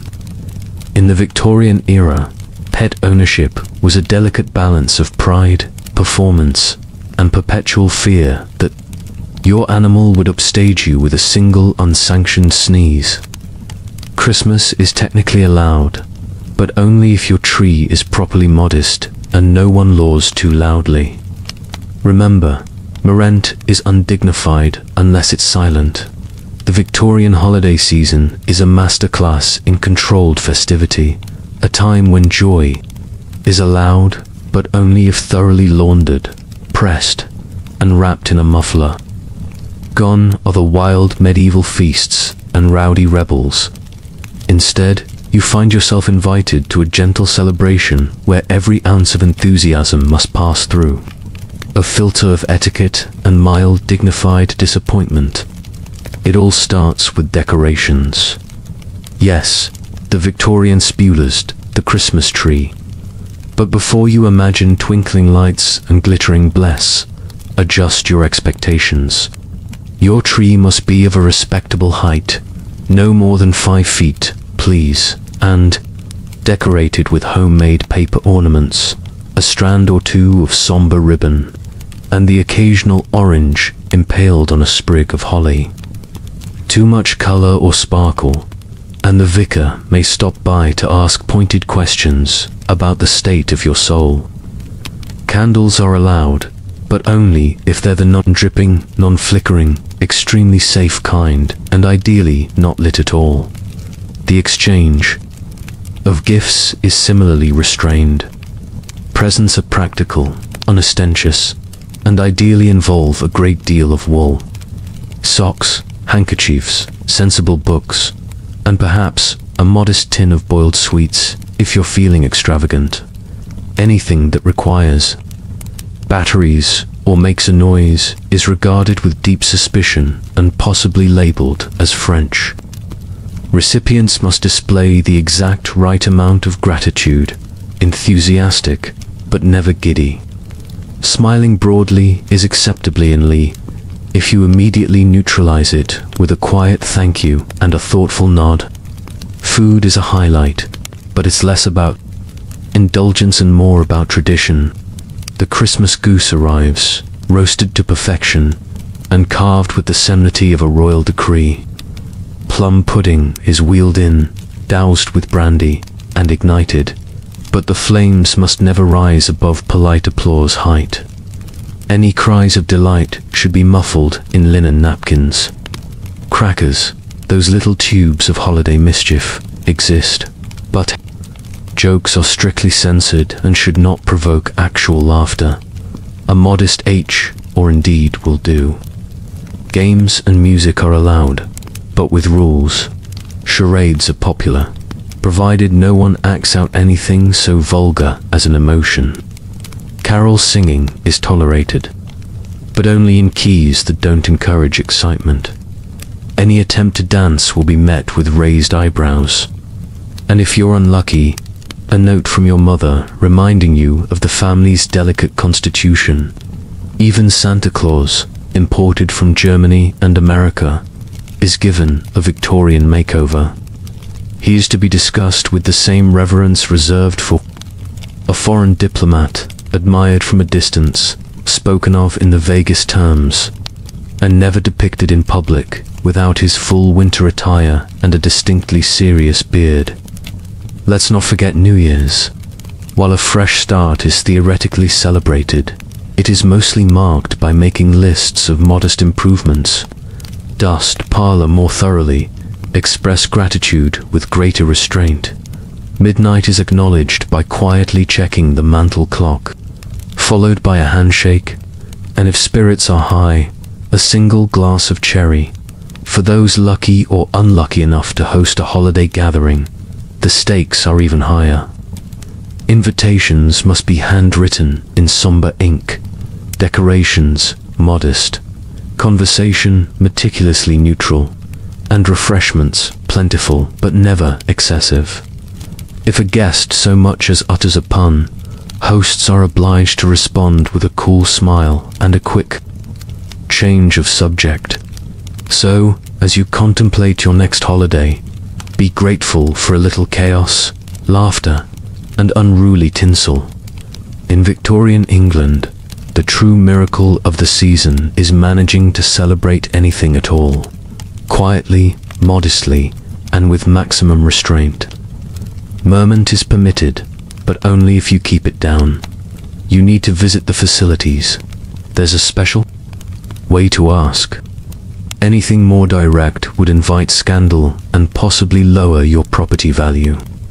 Welcome to the delicate world of Victorian restroom etiquette. A minefield of euphemisms, delicate hints, and the ever-present fear of being dubious about your bodily needs. In this society, the body is something you pretend not to have, especially when nature calls. So, if you find yourself in urgent need, you're about to embark on the most carefully choreographed performance of your social life. Let's begin at a dinner party. You're seated between Lady Farthering and a colonel who once ate a hard-boiled egg in silence for 45 minutes. The meal is a marathon, multiple courses, endless toasts, and rivers of tea. As the pressure mounts, you begin to wonder how on earth does anyone excuse themselves without causing a minor scandal. The answer, subtext and subterfuge. You do not, under any circumstances, announce your intentions. No one says, "I'm off to the L, where's the bathroom?" or heaven forbid, nature calls. Instead, the proper phrasing is, "Would you excuse me for a moment? I must see about a matter of some urgency," or for the truly refined, "I should like to freshen up." Anything more specific is grounds for immediate social exile, and perhaps a stern letter from your landlord. If you're in someone's home, the facilities themselves are shrouded in secrecy. The guest powder room is located at the end of a long corridor behind a velvet curtain next to a potted plant with an expression of eternal embarrassment. Some country estates still rely on chamber pots tucked discreetly behind folding screens. And woe betide the guest who discovers this fact after 3 glasses of sherry. The staff know where everything is. Of course, tasking a servant directly would be akin to demanding they read your diary aloud at the table. For men, public convenience is slightly easier. Gentlemen's clubs and railway stations offer retiring rooms, where the only challenge is maintaining a stiff upper lip and avoiding eye contact at all costs. For women, the situation is far more perilous. The ladies' retiring room is a sanctuary of indirect conversation, elaborate hat adjustment, and very little actual plumbing. Women often travel in pairs, not for safety, but for plausible deniability. We are simply going to powder our noses. If one actually needs to use the facilities, the process is an elaborate dance of unbuttoning, rearranging, and hoping no one notices the sudden absence of lace. Once inside, further rules await. Victorians prized privacy so highly that even bathroom doors were padded to muffle incriminating noises. The chamber pot is to be used with discretion, emptied by invisible hands, and spoken of only in the vaguest terms, if at all. Flushing, when available, is to be done quietly, with the chain pulled as softly as humanly possible, lest it alert the entire household to your most recent activity. Returning to the party requires equal tact.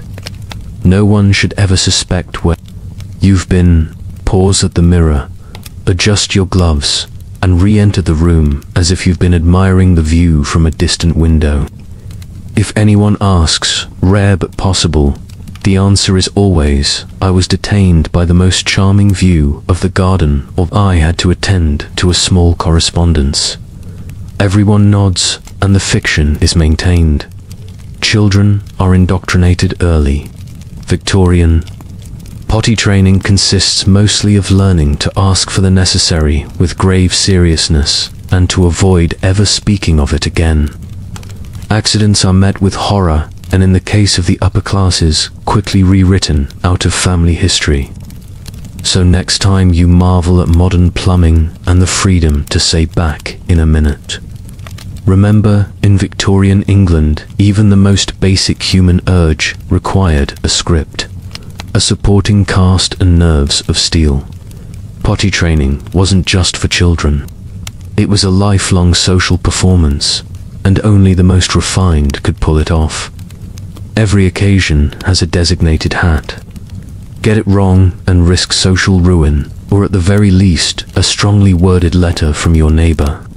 In Victorian England, hats are more than mere accessories. They are silent declarations of identity, wealth, marital status, and whether or not you understand the difference between a garden stroll and a state funeral. Every closet contains a bewildering array of headgear, bonnets, bowlers, boars, top hats, trilbies, fascinators, and things that look like they might once have been small animals. The only thing more dangerous than a bare head is choosing the wrong hat for the occasion. Let's start with the basics. A respectable lady owns at least a dozen bonnets.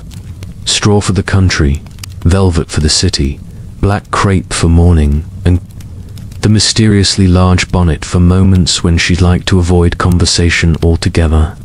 Feathers, ribbons, flowers, and the occasional taxidermy bird are carefully arranged by milliners who charge by the inch. But beware, a feather out of season can set the whole parish gossiping. Too many ribbons, people will think you're trying too hard. Not enough. Clearly, you've given up. There's an unspoken consensus that any hat with more than 2 moving parts is a cry for help. For gentlemen, hats are badges of honor. The top hat reigns supreme, an improbable tower of felt that announces you as a man of means, or at least one determined to look taller. The bowler hat is for clerks and city men, while the flat cap marks you as a man of the people, or possibly someone who has opinions about sheep.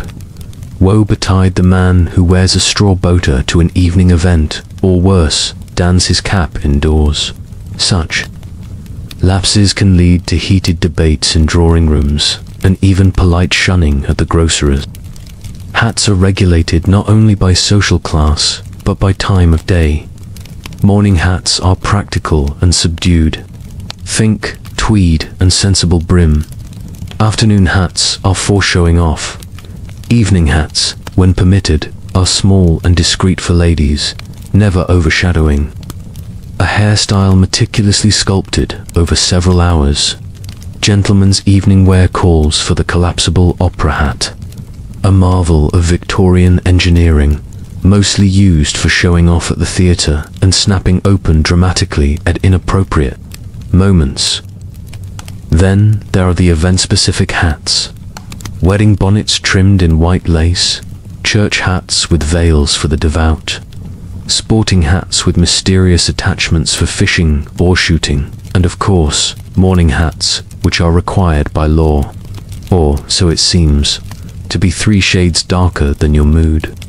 Each is a public signal of your respect for the occasion, and heaven help you if you forget. Wearing a wedding bonnet to a funeral is considered the social equivalent of juggling in church. Children, too, are caught in the hat hierarchy, always. Must wear sailor caps, or risk being mistaken for orphans. Girls wear bonnets so large that seeing where they're going is considered a privilege, not a right. Infants are swaddled in lace-trimmed caps, which serve mostly to assure guests that the baby's head is not in fact made of cabbage. To cap it all off, pun entirely intended, hat etiquette demands the right gestures. A gentleman must raise his hat when greeting a lady, but never too high, show off, or too low, doormat. Ladies do their hats only in private and never in front. Of servants, the act of losing a hat to the wind is a humiliation best left out of family history. So the next time you put in a baseball cap and head out the door, consider your good fortune. In Victorian England, headwear was a daily gamble, a test of taste, timing, and tolerance for chin straps. Choose wisely, and your place in society is secure. Slip up, and you'll be the talk of the town before your tea goes cold. Every Victorian home has an army of spoons, each with a unique purpose. Grab the wrong one, and you might as well move to France. Welcome to the cutlery cabinet of Victorian England, where the humble spoon is elevated to a status so complicated it borders on the metaphysical. In this era, tableware is not just functional, it's a social minefield, and mastering the spoon situation is as critical as remembering your own name. Begin with breakfast, and you're confronted by a dazzling display. The egg spoon, the grapefruit spoon, the porridge spoon, and of course, the never-spoken of impolite company multi-purpose spoon, which is only for emergencies and people who've given up. Each has a specific handle length, bowl depth, and decorative flourish. Choosing the wrong one, even in a moment of confusion, is enough to send the household into a spiral of whispered consultations and pointed glares. Lunch arrives and things only escalate. Soup. Use the soup spoon, but not the consume spoon, which is reserved for lighter, clearer broths. Tea. That calls for a delicate slender teaspoon. Pudding. That's the exclusive realm of the dessert spoon, which must never be mistaken for the ice cream spoon. Wider, flatter, with a slightly rebellious spirit. If you dare eat ice cream with a coffee spoon, the cook may faint and your mother will need a week of restorative naps. Afternoon tea is an Olympic event for spoon management. Sugar is served with a special sugar spoon, short-handled with a scalloped edge, designed to scoop just enough sweetness without the risk of excess. Jam spoons are dainty, almost ornamental, and often engraved with the family crest, or at least a reassuring floral motif. And somewhere in the tray lurks the salt spoon, because even condiments require precision. Dinner is where the full arsenal is unleashed. There are fish spoons, oyster spoons, and caviar spoons, each one a subtle reminder that the ocean has more variety than you'll ever hope to understand. The Victorian obsession with specificity is so complete that certain hostesses boast 20 spoons per guest, as if hosting a cutlery-based marathon. Some spoons are never actually used, but their absence would be noted and the lack remarked upon for months. To the uninitiated, this dizzying variety is overwhelming.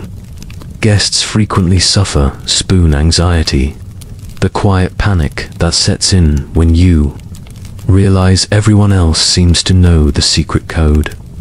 The correct solution, of course, is to wait until the hostess begins and then follow suit, mimicking her every move with the hope of escaping disaster.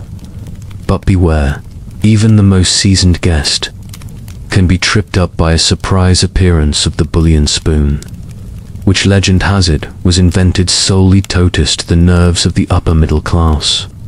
Children are indoctrinated early. Spoon drills are part of daily life. Which is the syllabus spoon, Charles? No, that's for trifle, you little anarchist. Spoon discipline is enforced with all the seriousness of a military parade. And yet, for all this fuss, there's a dark secret. No one really knows the true difference between half the spoons on the table. Most Victorians fake it, hoping not to be exposed as spoon charlatans. There are even etiquette manuals devoted to spoon-gator strategies.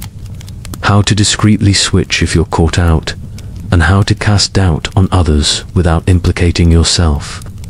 Of course, the French, always the scapegoat, are accused of having even more spoons, or possibly of eating with their hands, depending on who you ask. Threatening to move to France is the Victorian way of admitting defeat. So, next time you stand in front of your own cutlery drawer, unsure whether to grab the big spoon or the small one, Be grateful you don't have to remember 12 varieties by name, or risk a lifetime of polite exile. In Victorian England, the right spoon is more than just a utensil. It's the key to your reputation, your sanity, and your ongoing invitation to dinner. As an employer, you must manage servants with the right balance of indifference and terror. As a servant, you learn to disappear at will and never ever look directly at the sherry. Welcome to the grand stage of the Victorian household, where the invisible machinery of daily life is powered by a team of highly skilled professionals whose greatest skill is to not be seen, not be heard, and definitely not be mentioned in front of guests. Running a house in this era is not so much about living as it is about choreographing a never-ending ballet of starched uniforms and nervous glances. If you're a member of the family upstairs, congratulations. You have inherited not just a home but an entire social labyrinth. Your job as a respectable employer is to know every unwritten rule, from how to ring the balloons for tea, twice for brandy, 3 times for existential crisis, to how to pass your servants in the hallways. Look straight ahead. Nod only if absolutely necessary, and never ask their opinion on wallpaper. Your relationship with your staff must be icy but fair, and ideally involve as few actual words as possible. Friendly conversation is viewed with deep suspicion. Compliment the cook, and the butler will start a rumor that you're planning to run off to France. Ask the maid how her mother is, and the entire staff will spend the afternoon nervously polishing the silver. The ideal employer maintains an air of mild disappointment at all times, broken only by rare, carefully rationed nods of approval. If, on the other hand, you find yourself downstairs, welcome to the high-stakes game of not existing. The best servant is practically invisible, able to glide silently across a parquet floor, anticipate their employer's whims, and instantly vanish at the sound of raised voices. Eye contact is strictly rationed. Smiling is suspicious. Laughing is absolutely forbidden unless the house is empty and even the cat has gone out. Timing is everything. Meals must appear as if conjured by ghosts, fires stoked before anyone wakes, and boots polished so brilliantly the family can check their hair and the toes. Every task has its own elaborate etiquette. The proper way to pour tea without splashing. The correct angle for dusting the chandelier without risking a head injury.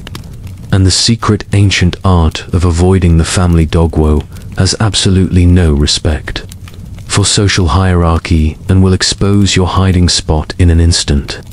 Hierarchy within the servant class is nearly as complex as the one above. The butler reigns supreme, a mixture of drill sergeant and high priest, followed by the housekeeper, who knows every secret in the house and guards the linen cupboard like a dragon. Then come the footmen, decorative, good with trays, the maids, hard-working, good at listening to doors, the cook, never cross the cook, and the scullery maid, ambitious, mostly covered in potato peels. If a crisis arises, such as a dropped plate or a slightly undercooked pheasant, the only recourse is to form a tight, silent alliance, and hope the master of the house blames the French. And whatever you do, never ever help yourself to the sherry. The last footman who tried that became a cautionary tale, whispered to every new hire, and commemorated with a sternly worded note in the staff handbook. At the end of a long day, servants retreat to their own quarters, modest, cramped, and always 1 floor closer to the coal cellar than anyone would like. Here, and only here, can laughter be allowed, shoes be removed, and stories of upstairs eccentricities be shared. If you're lucky, you might even sneak a leftover scone or two. But tomorrow, it's back to silence, service, and the careful art of not existing unless directly required. So if you've ever felt overlooked at work, just remember, in Victorian England, invisibility was not just a survival strategy. It was the entire job description, and if anyone asks, you were never here. Buying produce is a complex ritual involving nods, bows, and not haggling too much, unless you enjoy being shamed in public by a carrot. Welcome to the bustling cabbage, scented heart of Victorian commerce, the street market. Here, among the cries of hawkers, the jostling of elbows, and the ever-present waft of damp root vegetables, you must navigate the art of purchasing produce with the stealth and social grace of a minor aristocrat avoiding scandal. This isn't just shopping, it's a public performance, and the consequences for a misstep are measured in snickers, side-eye, and sometimes actual bruised fruit. It all begins with your entrance. There's no rolling up in a hurry with your hair askew and a basket under your arm. No, you approach the market at a measured, dignified pace, preferably in gloves and a hat of reasonable circumference. Removing your gloves to handle the produce is acceptable, but woe betide the shopper who forgets to slip them back on before exchanging coins. Bare fingers and shillings, that's practically an invitation to gossip. As you survey the stalls, remember that everything is layered with unspoken social codes. The quality of your nod as you approach a vendor sets the tone. Too shallow and you're haughty. Too deep and you're mistaken for a lost servant. Bow slightly. Smile modestly and never ever go straight for the carrots. You must peruse in order. Apples, then onions, then the seasonal greens, and only then the root vegetables. Skip ahead, and the entire lean will adjust their expectations of your moral fiber. If you spot a turnip you desire, do not grab it. This isn't a scrum for the last Black Friday television. Instead, point subtly, perhaps with a gentle clearing of the throat, or a soft, "Might I examine that one, please?" The vendor will oblige, holding up the vegetable for your inspection like it's the Hope Diamond. You may squeeze, but gently. Remember, rough handling of produce is seen as a mark of barbarism and possibly for influence. Now, the moment of negotiation, haggling is permitted, but only with extreme tact. Offered too high and you're mocked for being green. Offered too low and the vendor may loudly announce your frugality to everyone within earshot. 3. For this. Beauty, Lady Wilberforce. I'd sooner feed it to the pigs. The crowd titters, you blush, and the vendor's reputation is secured. The ideal approach is to suggest a modest reduction, then sigh in gracious acceptance when the price remains sunshine. The important thing is to let everyone know you could have paid less, but chose not to for the sake of local commerce and world peace. Should you need to buy something less reputable, say onions with a suspicious spot or a cucumber slightly past its prime, conduct your transaction with as much privacy as possible. Whisper your offer. Shield the exchange with your parasol. And for heaven's sake, don't mention it at your next dinner party. As you leave, there is a final step, the departing flourish. You nod to the vendor, wish them a good day, and if you're feeling extravagant, mention your plans for the produce. My, what a soup this shall make. Never boast, but do let the world know that you and your turnip are destined for great things. Of course, the entire ordeal is watched by a crowd of regulars, other shoppers, vendors, and a flock of small children hoping for a dropped plum. The unwritten rule is that everyone is silently judging everyone else. Did you overpay? Did you fondle too many potatoes? Did you fail to thank the vendor in a sufficiently earnest tone?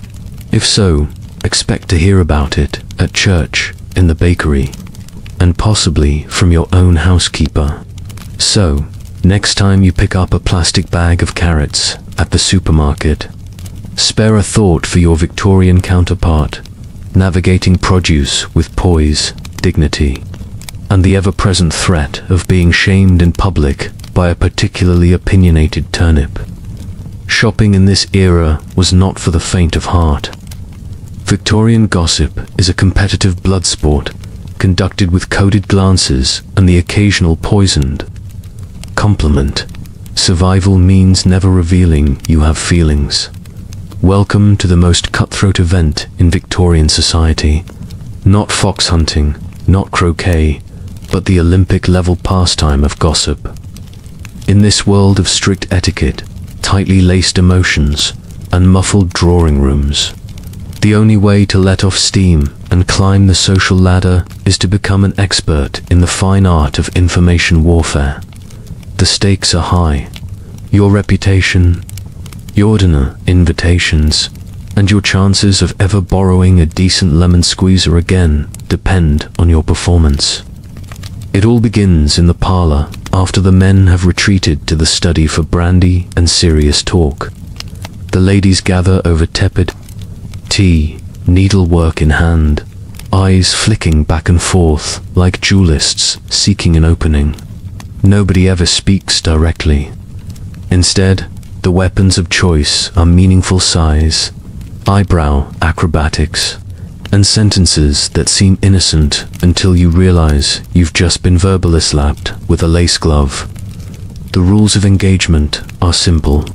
Never say anything outright, but say everything you mean. Did you see Lady Harrow's dress at the ball? May sound like a question, but it is in fact a full-on assassination attempt. The correct response is not to defend Lady Harrow, amateur move, but to arch one eyebrow and reply, "I did notice she seemed enthusiastic about velvet this season." Boom. Instant alliance with everyone who thought the same, but didn't dare say it first. Occasionally, the gossip reaches a fever pitch. Someone's cousin has been seen walking briskly in Hyde Park without a chaperone, or a family's butler has mysteriously left for the continent. Rumors of an unguarded sherry cabinet swirl. No detail is too small, no speculation too wild. Someone always claims to have heard it from a most reliable source, meaning their maid, who got it from the grocer, who got it from the butcher's sister-in-law, who is never wrong. Men, of course, are not immune. Their gossip is delivered through the medium of pipe smoke and somber reflection. I say, did you hear about Fortescue's investments? Most curious. Translation: Fortescue is about to lose his shirt and his wife. Will have to repurpose last year's hat. The highest form of gossip among gentlemen is the concerned observation delivered with a frown, a sigh, and at least 3 references to the Bank of England. A favorite technique among both sexes is the poisoned compliment. "My dear, your hair looks so striking in this light." Or, "How clever of you to wear last season's color, so thrifty." These backhanded remarks can wound more deeply than a direct insult. And best of all, they're nearly impossible to call out without breaking the cardinal rule. Never reveal you have feelings. To survive this jungle of veiled attacks and coded chatter, one must master the poker face, smile blandly, nod wisely. Offer a non-committal indeed to any and all accusations. The moment you show delight, distress, or heaven forbid, defensiveness, your last word will spread faster than a cold in a nursery, and soon your social standing will be reduced to the level of a cat with a bald patch. There are, of course, legends, Victorian matriarchs, who could destroy reputations with a single artfully timed cough. Some claim the Queen herself was a master of the well-placed pause. But even the most accomplished gossips occasionally faltered, tripped up by an accidental genuine compliment or an unexpected display of sympathy. Such moments were followed by days of recuperation and elaborate explanations. I was simply overcome by the wallpaper, darling. So next time you're tempted to complain about modern office politics or a neighborhood WhatsApp group, remember, in Victorian England, gossip was not just a pastime. It was survival, sport, and high-stakes theater all rolled into one. And the first rule: never let them see you sweat. The omnibus is public, cramped, and strictly hierarchical. Sit in the wrong place, talk to the wrong person, or heaven forbid, laugh, and you're marked for social death. Congratulations, you've decided to brave the Victorian city using public transport. Gone are the days when only the brave or foolhardy dared the open road by foot. Now, for the price of a few pennies and a little dignity, you can squeeze yourself and your layered ensemble into a rickety, horse-drawn omnibus, where etiquette is more confusing than the fare schedule and the social stakes are higher than your hat. Climbing aboard the omnibus is your first test. There is no orderly queue, just a tangle of umbrellas, packages, and people hoping to look aloof while eyeing the best seats. If you're a lady, you must be helped up the steps, but not too energetically, lest your respectability be questioned. If you're a gentleman, you're expected to stand aside, hat in hand, and look as though you've never even considered a bodily function. Everyone glances furtively to make sure you haven't brought any questionable cargo, like a live chicken, a damp newspaper, or, most scandalous of all, a loud child. Inside, seating is an intricate puzzle. The front seats are for the better sort, or at least for those who look like they know what the better sort means. Middle seats are for people who understand the importance of looking uncomfortable but dignified, while the back is reserved for servants, the faint-hearted, and anyone with a mysterious cough. Should you, in a moment of confusion, take a seat reserved for someone of higher social rank, prepare for stony silence and more than one raised eyebrow. No one will speak to you, but everyone will talk about you later. Small talk is unavoidable, but treacherous. You may, if you must, comment on the weather. Dreadful fog this morning, but steer clear of politics, religion, or any mention of feet. Never address a stranger directly unless introduced by someone who is at least a third cousin, twice removed. If a fellow passenger begins a conversation about the omnibus schedule or the price of turnips, respond with a polite nod, a neutral indeed, and retreat into silence. If someone attempts to discuss personal matters, family, health, or their opinion of the Queen, look out the window and hope for a sudden downpour. As for laughter, don't even think about it. Laughter is best reserved for the privacy of your drawing room, 3 doors shut, and a pillow over your face. Even a chuckle can get you labeled as unstable, boorish, or possibly French. If you do accidentally find something amusing, a child's mispronunciation, a horse with an attitude problem, smile into your handkerchief and compose yourself immediately. Physical contact is inevitable, but regrettable. The omnibus lurches. You sway into your neighbor, and now you must apologize in a whisper so soft it might only register as a change in barometric pressure. If you tread on someone's toe, the proper response is to look mortified, apologize profusely, and offer your own foot in reparation. Not recommended. All this while maintaining a delicate grip on your packages and the faint hope of ever feeling your extremities again. The journey itself is a symphony of clattering hooves, creaking wheels, and muffled complaints. At every stop, new passengers pile on, and the social hierarchy must be re-established. You're never sure if you're sitting next to a viscount, a novelist, or someone who simply collects hats. Finally, as you prepare to disembark, you must make your exit without bumping knees, stepping on skirts, or worst of all, making eye contact with someone you've ignored for the past 40 minutes. Nod your farewells, thank the driver, never by name, and slip away into the crowd, already composing your polite anecdote about the ordeal. Victorian public transport, an exercise in humility, restraint, and the constant peril of sitting in the wrong place. In this world, it's not the journey or the destination.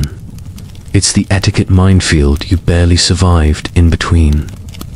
Bedtime means donning 3 layers of flannel, winding the clock, and reflecting on all your daily etiquette mistakes, while hoping you don't dream about someone seeing your ankles. Welcome to the Victorian bedroom, where the day ends, not with the mindless collapse into sleep, but with a carefully rehearsed routine more complicated than most modern morning commutes. Here, your night is governed by as many rules as your waking hours, and relaxation is achieved only after you've survived a final gauntlet of propriety, layering, and of course, self-critique. Let's begin in the dressing room, a cold, echoing chamber containing enough hooks and cubbies to out a small army. The business often dressing is performed in stages with a delicate sense of timing, lest you inadvertently reveal a shoulder to a passing housemaid, or worse, yourself in the mirror. Outer garments are removed. First jacket, waistcoat, petticoat, skirt, sash, and anything else that might have attached itself throughout the day. Each item is folded with reverence, lest tomorrow's housekeeper find evidence of your carelessness and launch a whispered investigation. Then comes the main event, pajamas. But not just any pajamas. Victorianatwear is less lounge around in a t-shirt and more prepared for a polar expedition. You step into your flannel nightgown, thick enough to withstand a mild winter storm. Then add a second layer, perhaps a bed jacket, and finally a nightcap with a bobble on the end so as to keep your thoughts warm and appropriately whimsical. In winter, a third layer is not just encouraged, it's survival. The less of you visible, the better your soul will sleep. Before you get anywhere near the bedtime ablutions must be performed, face washed in tepid water from a porcelain jug, teeth scrubbed with a brush, so hard it doubles as a boot polisher. And if you're feeling bold, a quick dab of lavender water behind the ears. No full body baths, of course. You wouldn't want to excite the nerves before sleep. The chamber pot is checked discreetly, and the fireplace poked in case it needs one last encouraging glow. Now to the bed itself. Pillows fluffed to Victorian specifications, sheets turned down with military precision, and a hot water bottle slipped beneath the covers to combat the creeping chill. If you're wealthy, a maid may have already performed the nightly bed airing ritual, which consists of beating the mattress with a stick while humming "God Save the Queen." If you're less fortunate, you do it yourself and pretend it's invigorating. Finally, you slip into bed, a process that involves negotiating 3 layers of bedding, a heavy woolen blanket, and the lurking suspicion that the familicat is already asleep at your feet. You lie on your back, hands folded over the coverlet, ready to reflect. This is the hour for mentally replaying every etiquette failure of the day. Did you butter your scone incorrectly at tea? Was your good morning to the postman too cheerful? Did someone actually see your ankle when you climbed the omnibus steps? The only thing heavier than your eyelids is the weight of social anxiety. Lights are extinguished by candle, by lamp, or by a nervous relative reminding you that electricity is unnatural at bedtime. You may, if feeling particularly modern, wind the clock or set an alarm, but only after checking that it won't tick so loudly as to suggest emotional unrest. The curtains are drawn, the door left ajar just a crack to allow virtue to circulate, and you finally drift off, hoping against hope that your dreams will be properly chaste and entirely ankle-free. In Victorian England, even sleep requires careful planning, restraint, and layers. Lots and lots of layers. So the next time you slip into bed with nothing but your pajamas and your thoughts, take a moment to be grateful you don't have to sleep, in fear of improper nightcap etiquette. After all, in this era, dignity is for the daylight, but a good night's sleep mercifully is for everyone. In Victorian society, the only thing more terrifying than public embarrassment was having to apologize for it. Forget texting, sorry. Here, every apology involves a handwritten note, an elaborate delivery, and at least 2 references to your eternal regret for coughing too loudly during the vicar's sermon. Because nothing says remorse like a 5-paragraph essay signed in your finest ink. Welcome to the world's most delicate minefield. Victorian apologizing, a skill so complex it deserves its own shelf in the etiquette library. In an age where feelings are hidden beneath 3 layers of starched linen, a simple mistake, spilling a drop of tea on someone's gloves, or, heaven forbid, using the wrong spoon at breakfast, can spiral into a melodrama requiring weeks of diplomatic effort to resolve. First, you must accept that an apology is never a quick or private affair. If you've caused offense, even accidentally, it's only proper to express your regret through the artful composition of a handwritten letter on thick, expensive paper with edges that whisper refinement and a watermark only visible to those with superior breeding. Never use scrap paper, and for heaven's sake, not the back of a receipt or the margin of the morning paper. You begin by selecting Thrite ink. Black is standard, but blue is sometimes permitted for less grievous sins, such as mistaking someone's hat for your own at the opera. The penmanship must be flawless, the loops and flourishes of your script gently weeping with sincerity. No blotches, no crossings out, should you tear up the page and begin again. A messy apology letter is more insulting than the original offense. Now for the content. You open with a full recital of your sin. Dearest Lady Curthers, I write to express my deepest and most heartfelt sorrow for the egregious error committed during last Sunday's luncheon, and so on, with at least 3 variations on the word mortification. The true challenge is to sound as though you are on the brink of collapse without actually inconveniencing the recipient. Apologies must be effusive but never burdensome.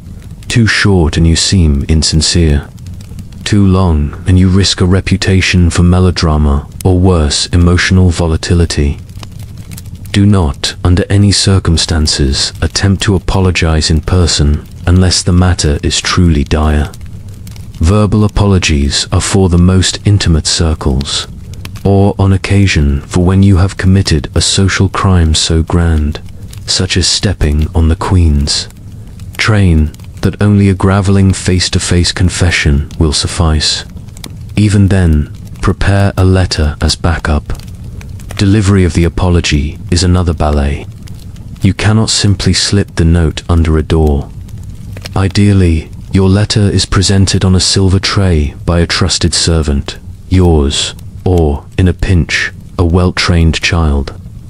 The recipient must open it at leisure, then, after a polite interval, respond with either a gracious acceptance or, in rare cases, a frosty rebuke. Your apology is noted. I remain, etc. Both parties then pretend all is well, even if the incident is discussed for years in drawing rooms across 3 counties. And what if you're the recipient? Etiquette demands that you respond promptly, but with equal delicacy. A carefully worded note of forgiveness is the minimum. A gentle joke may signal true reconciliation, but only if you're sure your counterpart's nerves can withstand it. Never refer directly to the original offense, except in the most abstract terms. That unfortunate matter regarding the napkins, let it fade slowly and with dignity into family folklore. So the next time you dash off a text message apology with an emoji and a half-hearted oops, remember your Victorian ancestors were out here suffering paper cuts and existential dread, all in the name of etiquette. Because nothing, absolutely nothing, says I'm sorry quite like 600 words, 3 bottles of ink, an apple full of trembling anticipation. You'd think the Victorians had enough to worry about with all their rules. But no, your houseplants are now a measure of your soul. Every proper home needs a lush fern in the parlor, tended with more devotion than most Victorian marriages.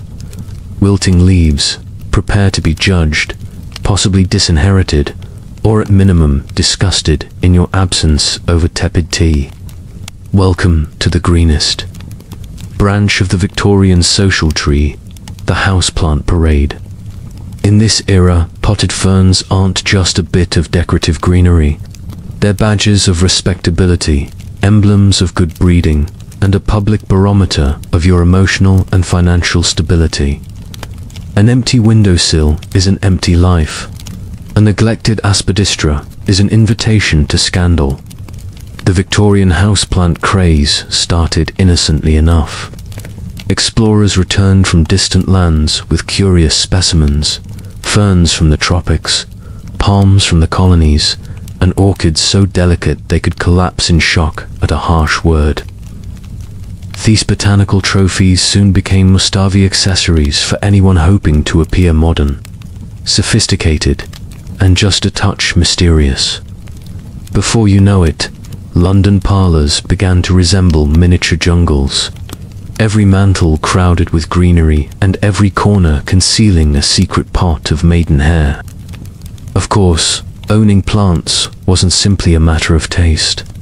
It was a commitment.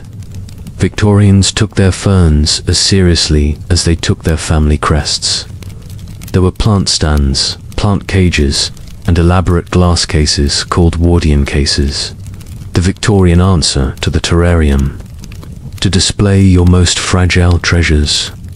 Each case was polished until the glass shone, and the plants inside looked like small, well-behaved children on their best behavior. Plant care was an act of public performance. Neighbors dropped by unexpectedly to assess your horticultural prowess. Wilting leaves signaled laziness, or worse, emotional instability. A robust, glossy fern, on the other hand, suggested you were balanced, hard-working, and in possession of a well-watered soul. Etiquette manuals gave specific instructions. Ferns must be misted daily with rainwater, if you please, dusted gently with a feather, and never exposed to the harsh rays of the sun, or, heaven forbid, an open window. Competition soon emerged. It wasn't enough to simply own a plant. The best families boasted entire plant rooms, windowed sanctuaries filled with rare species, and supervised by a butler who doubled as a part-time botanist. Invitations to a fern viewing became a coveted social honor, right up there with being asked to pour tea or choose the music at a family gathering. Small talk became impossibly specific. Your Boston fern is looking very vigorous this year, Lady Harrington. What is your secret? Oh, nothing but patience and an old family recipe for compost. As with all things Victorian, failure to keep up was dangerous. A single brown frond could spark whispers. Rumors of plant neglect spread faster than mildew. If your plant died, and wasn't immediately replaced, people assumed all sorts of misfortunes, unruly events, marital discord, or perhaps even a curse from the local florist. There are stories of guests excusing themselves from dinner to surreptitiously water their own plants, terrified that tonight might be the night disaster struck. But let's be honest, not everyone was born with a green thumb. For every thriving aspidistra, there were a dozen drooping ivies and traumatized biona. Florists did brisk business selling replacement plants to the desperate, while some resorted to plant borrowing, the Victorian version of renting a tux before important visits. Through it all, the plants, silent and stoic, watched the drama unfold. They bore witness to family secrets, overheard whispered apologies, and occasionally played host to the family cat. If only they could have spoken, the tales they'd tell might have rivaled any drawing room scandal. So, next time you forget to water your spider plant or sigh at a drooping leaf, remember, in Victorian England, a houseplant wasn't just decoration. It was destiny, character, witness, and emotional support all rolled into one. And somewhere in the ether, a stern Victorian aunt is still judging your ferns. Welcome to an era where your social status is measured in mustache, wax, and sideburn acreage. The more elaborate your facial hair, the more people assume you have secrets, property, and a second set of cutlery. Maintaining your whiskers is a daily ordeal, part grooming, part chemistry, and all about making your face look like a Victorian topiary. In Victorian England, a man's face was not just a face. It was a canvas, a battleground, and a resume, all bristling with competitive ambition. To be clean-shaven was to be a child, a clergyman, or possibly French. For everyone else, the rule was simple. The more eccentric the growth, the greater the respect. Mutton chops, handlebars, imperial goatees, walrus mustaches. The names alone sound like events at an agricultural fair. The morning routine begins with an inspection of your facial hair in the harshest light available. You must check for stray whiskers, uneven growth, or heaven forbid, a patch of bare skin that might suggest emotional instability. Victorian gentlemen kept an arsenal of grooming tools at the ready. Silver-handled combs, mustache curlers, beard brushes, and an array of mysterious pomades, oils, and waxes that could double as industrial glue in a pinch. Applying mustache wax is an art form in itself. You warm the wax between your fingers, preferably in front of a fire, while staring pensively into the distance. Then twist, curl, or sculpt your mustache to the desired shape. The results should look effortless, yet take at least 20 minutes to achieve. A well-shaped mustache could open doors, literally, as many doormen refused entry to men whose facial hair was in disarray. Sideburns, meanwhile, are a declaration of intent. Thin sideburns whisper, minor civil servant, while bushy, sweeping burns shout, I own at least 3 crumbling estates and my own billiards room. The truly ambitious go for the Piccadilly weeper. Sideburns, so vast they could conceal a whole pocket watch or a month's worth of secret regrets. Rivalries emerge. Men size each other up in railway carriages, at dinner parties, and even in church pews, comparing the length, thickness, and architectural complexity of each other's face forests. Of course, not everyone could achieve the necessary lushness. Enter the world of facial hair augmentation. False mustaches, cleverly attached with spirit gum, were available for those with lackluster follicles. There were even rumors of secret societies, the Order of the Golden Whisker, dedicated to sharing tips, tricks, and when necessary, the odd packet of imported Hungarian mustache fertilizer. Maintaining all this foliage required discipline. Beards and moustaches needed daily washing with special soap, careful trimming, and regular oiling to ensure they shone like a prize-winning Oberini. On special occasions, gentlemen would scent their whiskers with lavender or Burger M, transforming their faces into mobile patchouli. Accidents could happen. A sudden sneeze might send half your mustache into your tea, while a poorly timed embrace could leave your partner picking wax out of her bonnet for days. Women, for their part, were divided. Some admired a thick, well-tamed beard, seeing it as a sign of virility and prosperity. Others saw it as a mobile dust trap and source of mysterious household lint.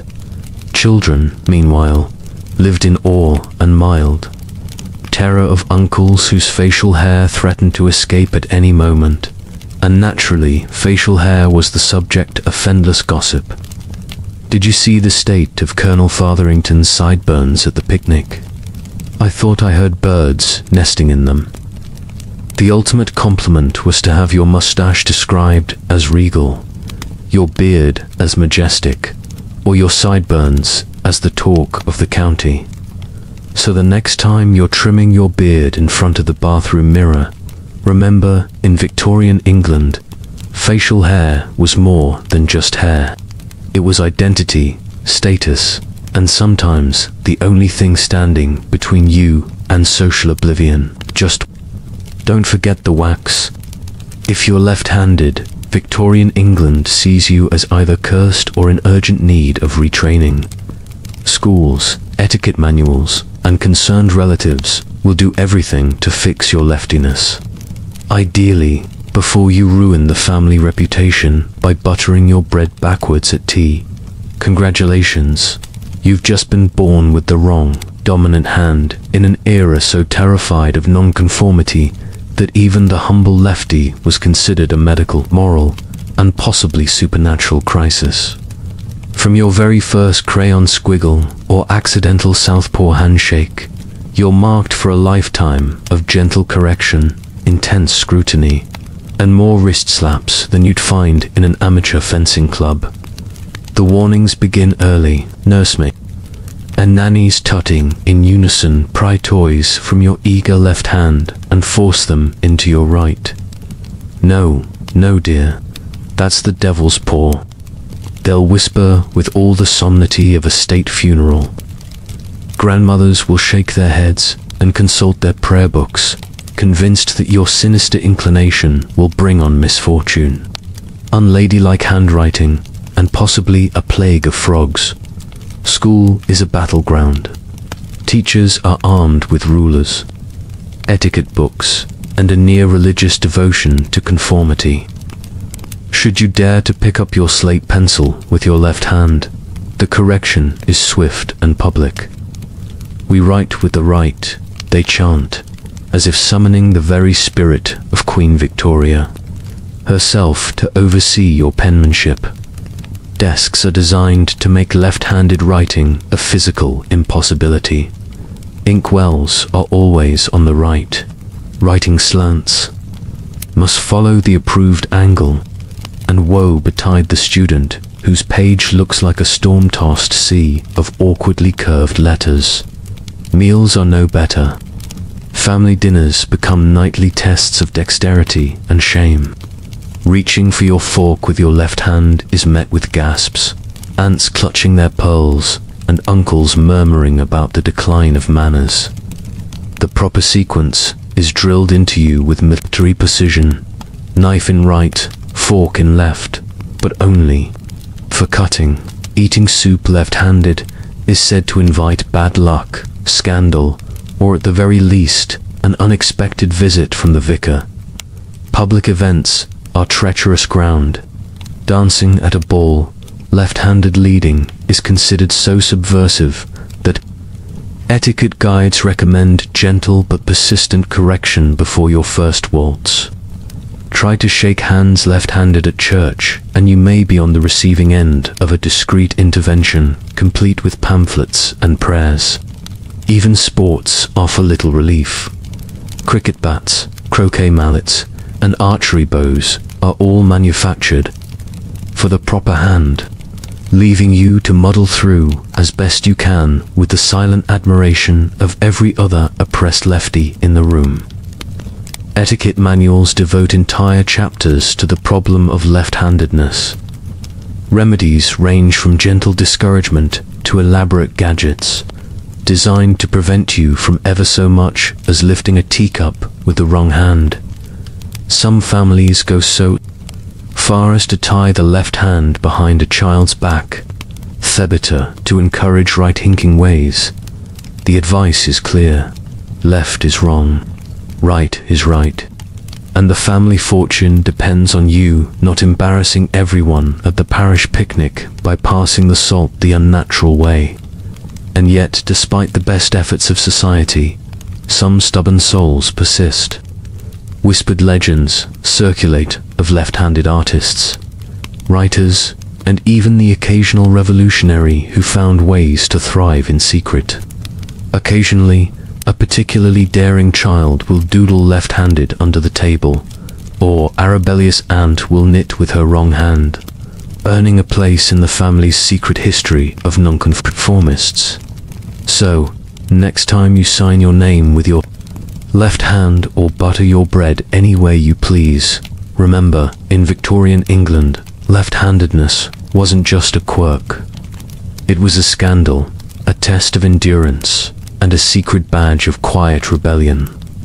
And somewhere in a dusty parlor, a grandparent is still telling cautionary tales about the one who dared to pass the sugar anti-clockwise dot. So tonight, as you settle deeper into your soft bed, surrounded by the gentle hum of your fan, and not a single corset or table leg cover in sight, take a moment to appreciate the strangeness and the sheer stamina of the Victorians. They survived an age of infinite rules, social landmines, and more spoon types than anyone could ever reasonably need, all while wearing enough layers to survive an unexpected trip to the Arctic. It's easy to laugh at their obsession with etiquette, the endless parade of ferns, the ceremonial teapot inspections, and the unspoken fear of an exposed ankle. But beneath all those rituals was a resilience we rarely give credit for. They found ways to create meaning, to connect, however awkwardly, and to maintain dignity, one handwritten apology at a time. So, if you've ever worried about sending the wrong text, tripping up in a meeting, or saying the wrong thing at a family gathering, just remember, at least you don't need a 12-step apology letter for sneezing during dessert. You don't have to coordinate your socks with your social standing, and you can fall asleep tonight knowing that nobody will judge your houseplants, your breakfast habits, or your complete lack of mustache maintenance. As you drift off, be grateful for soft pillows, indoor plumbing, and the blessed absence of etiquette manuals on your nightstand.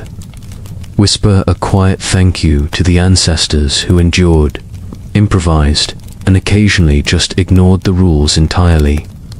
History may be strange, starchy, and deeply ridiculous, but it's also proof that people, no matter how tightly laced, have always found ways to survive. Sleep well, and may your dreams be free of etiquette lessons, table leg scandals, and any surprise visits from a Victorian aunt. Good night.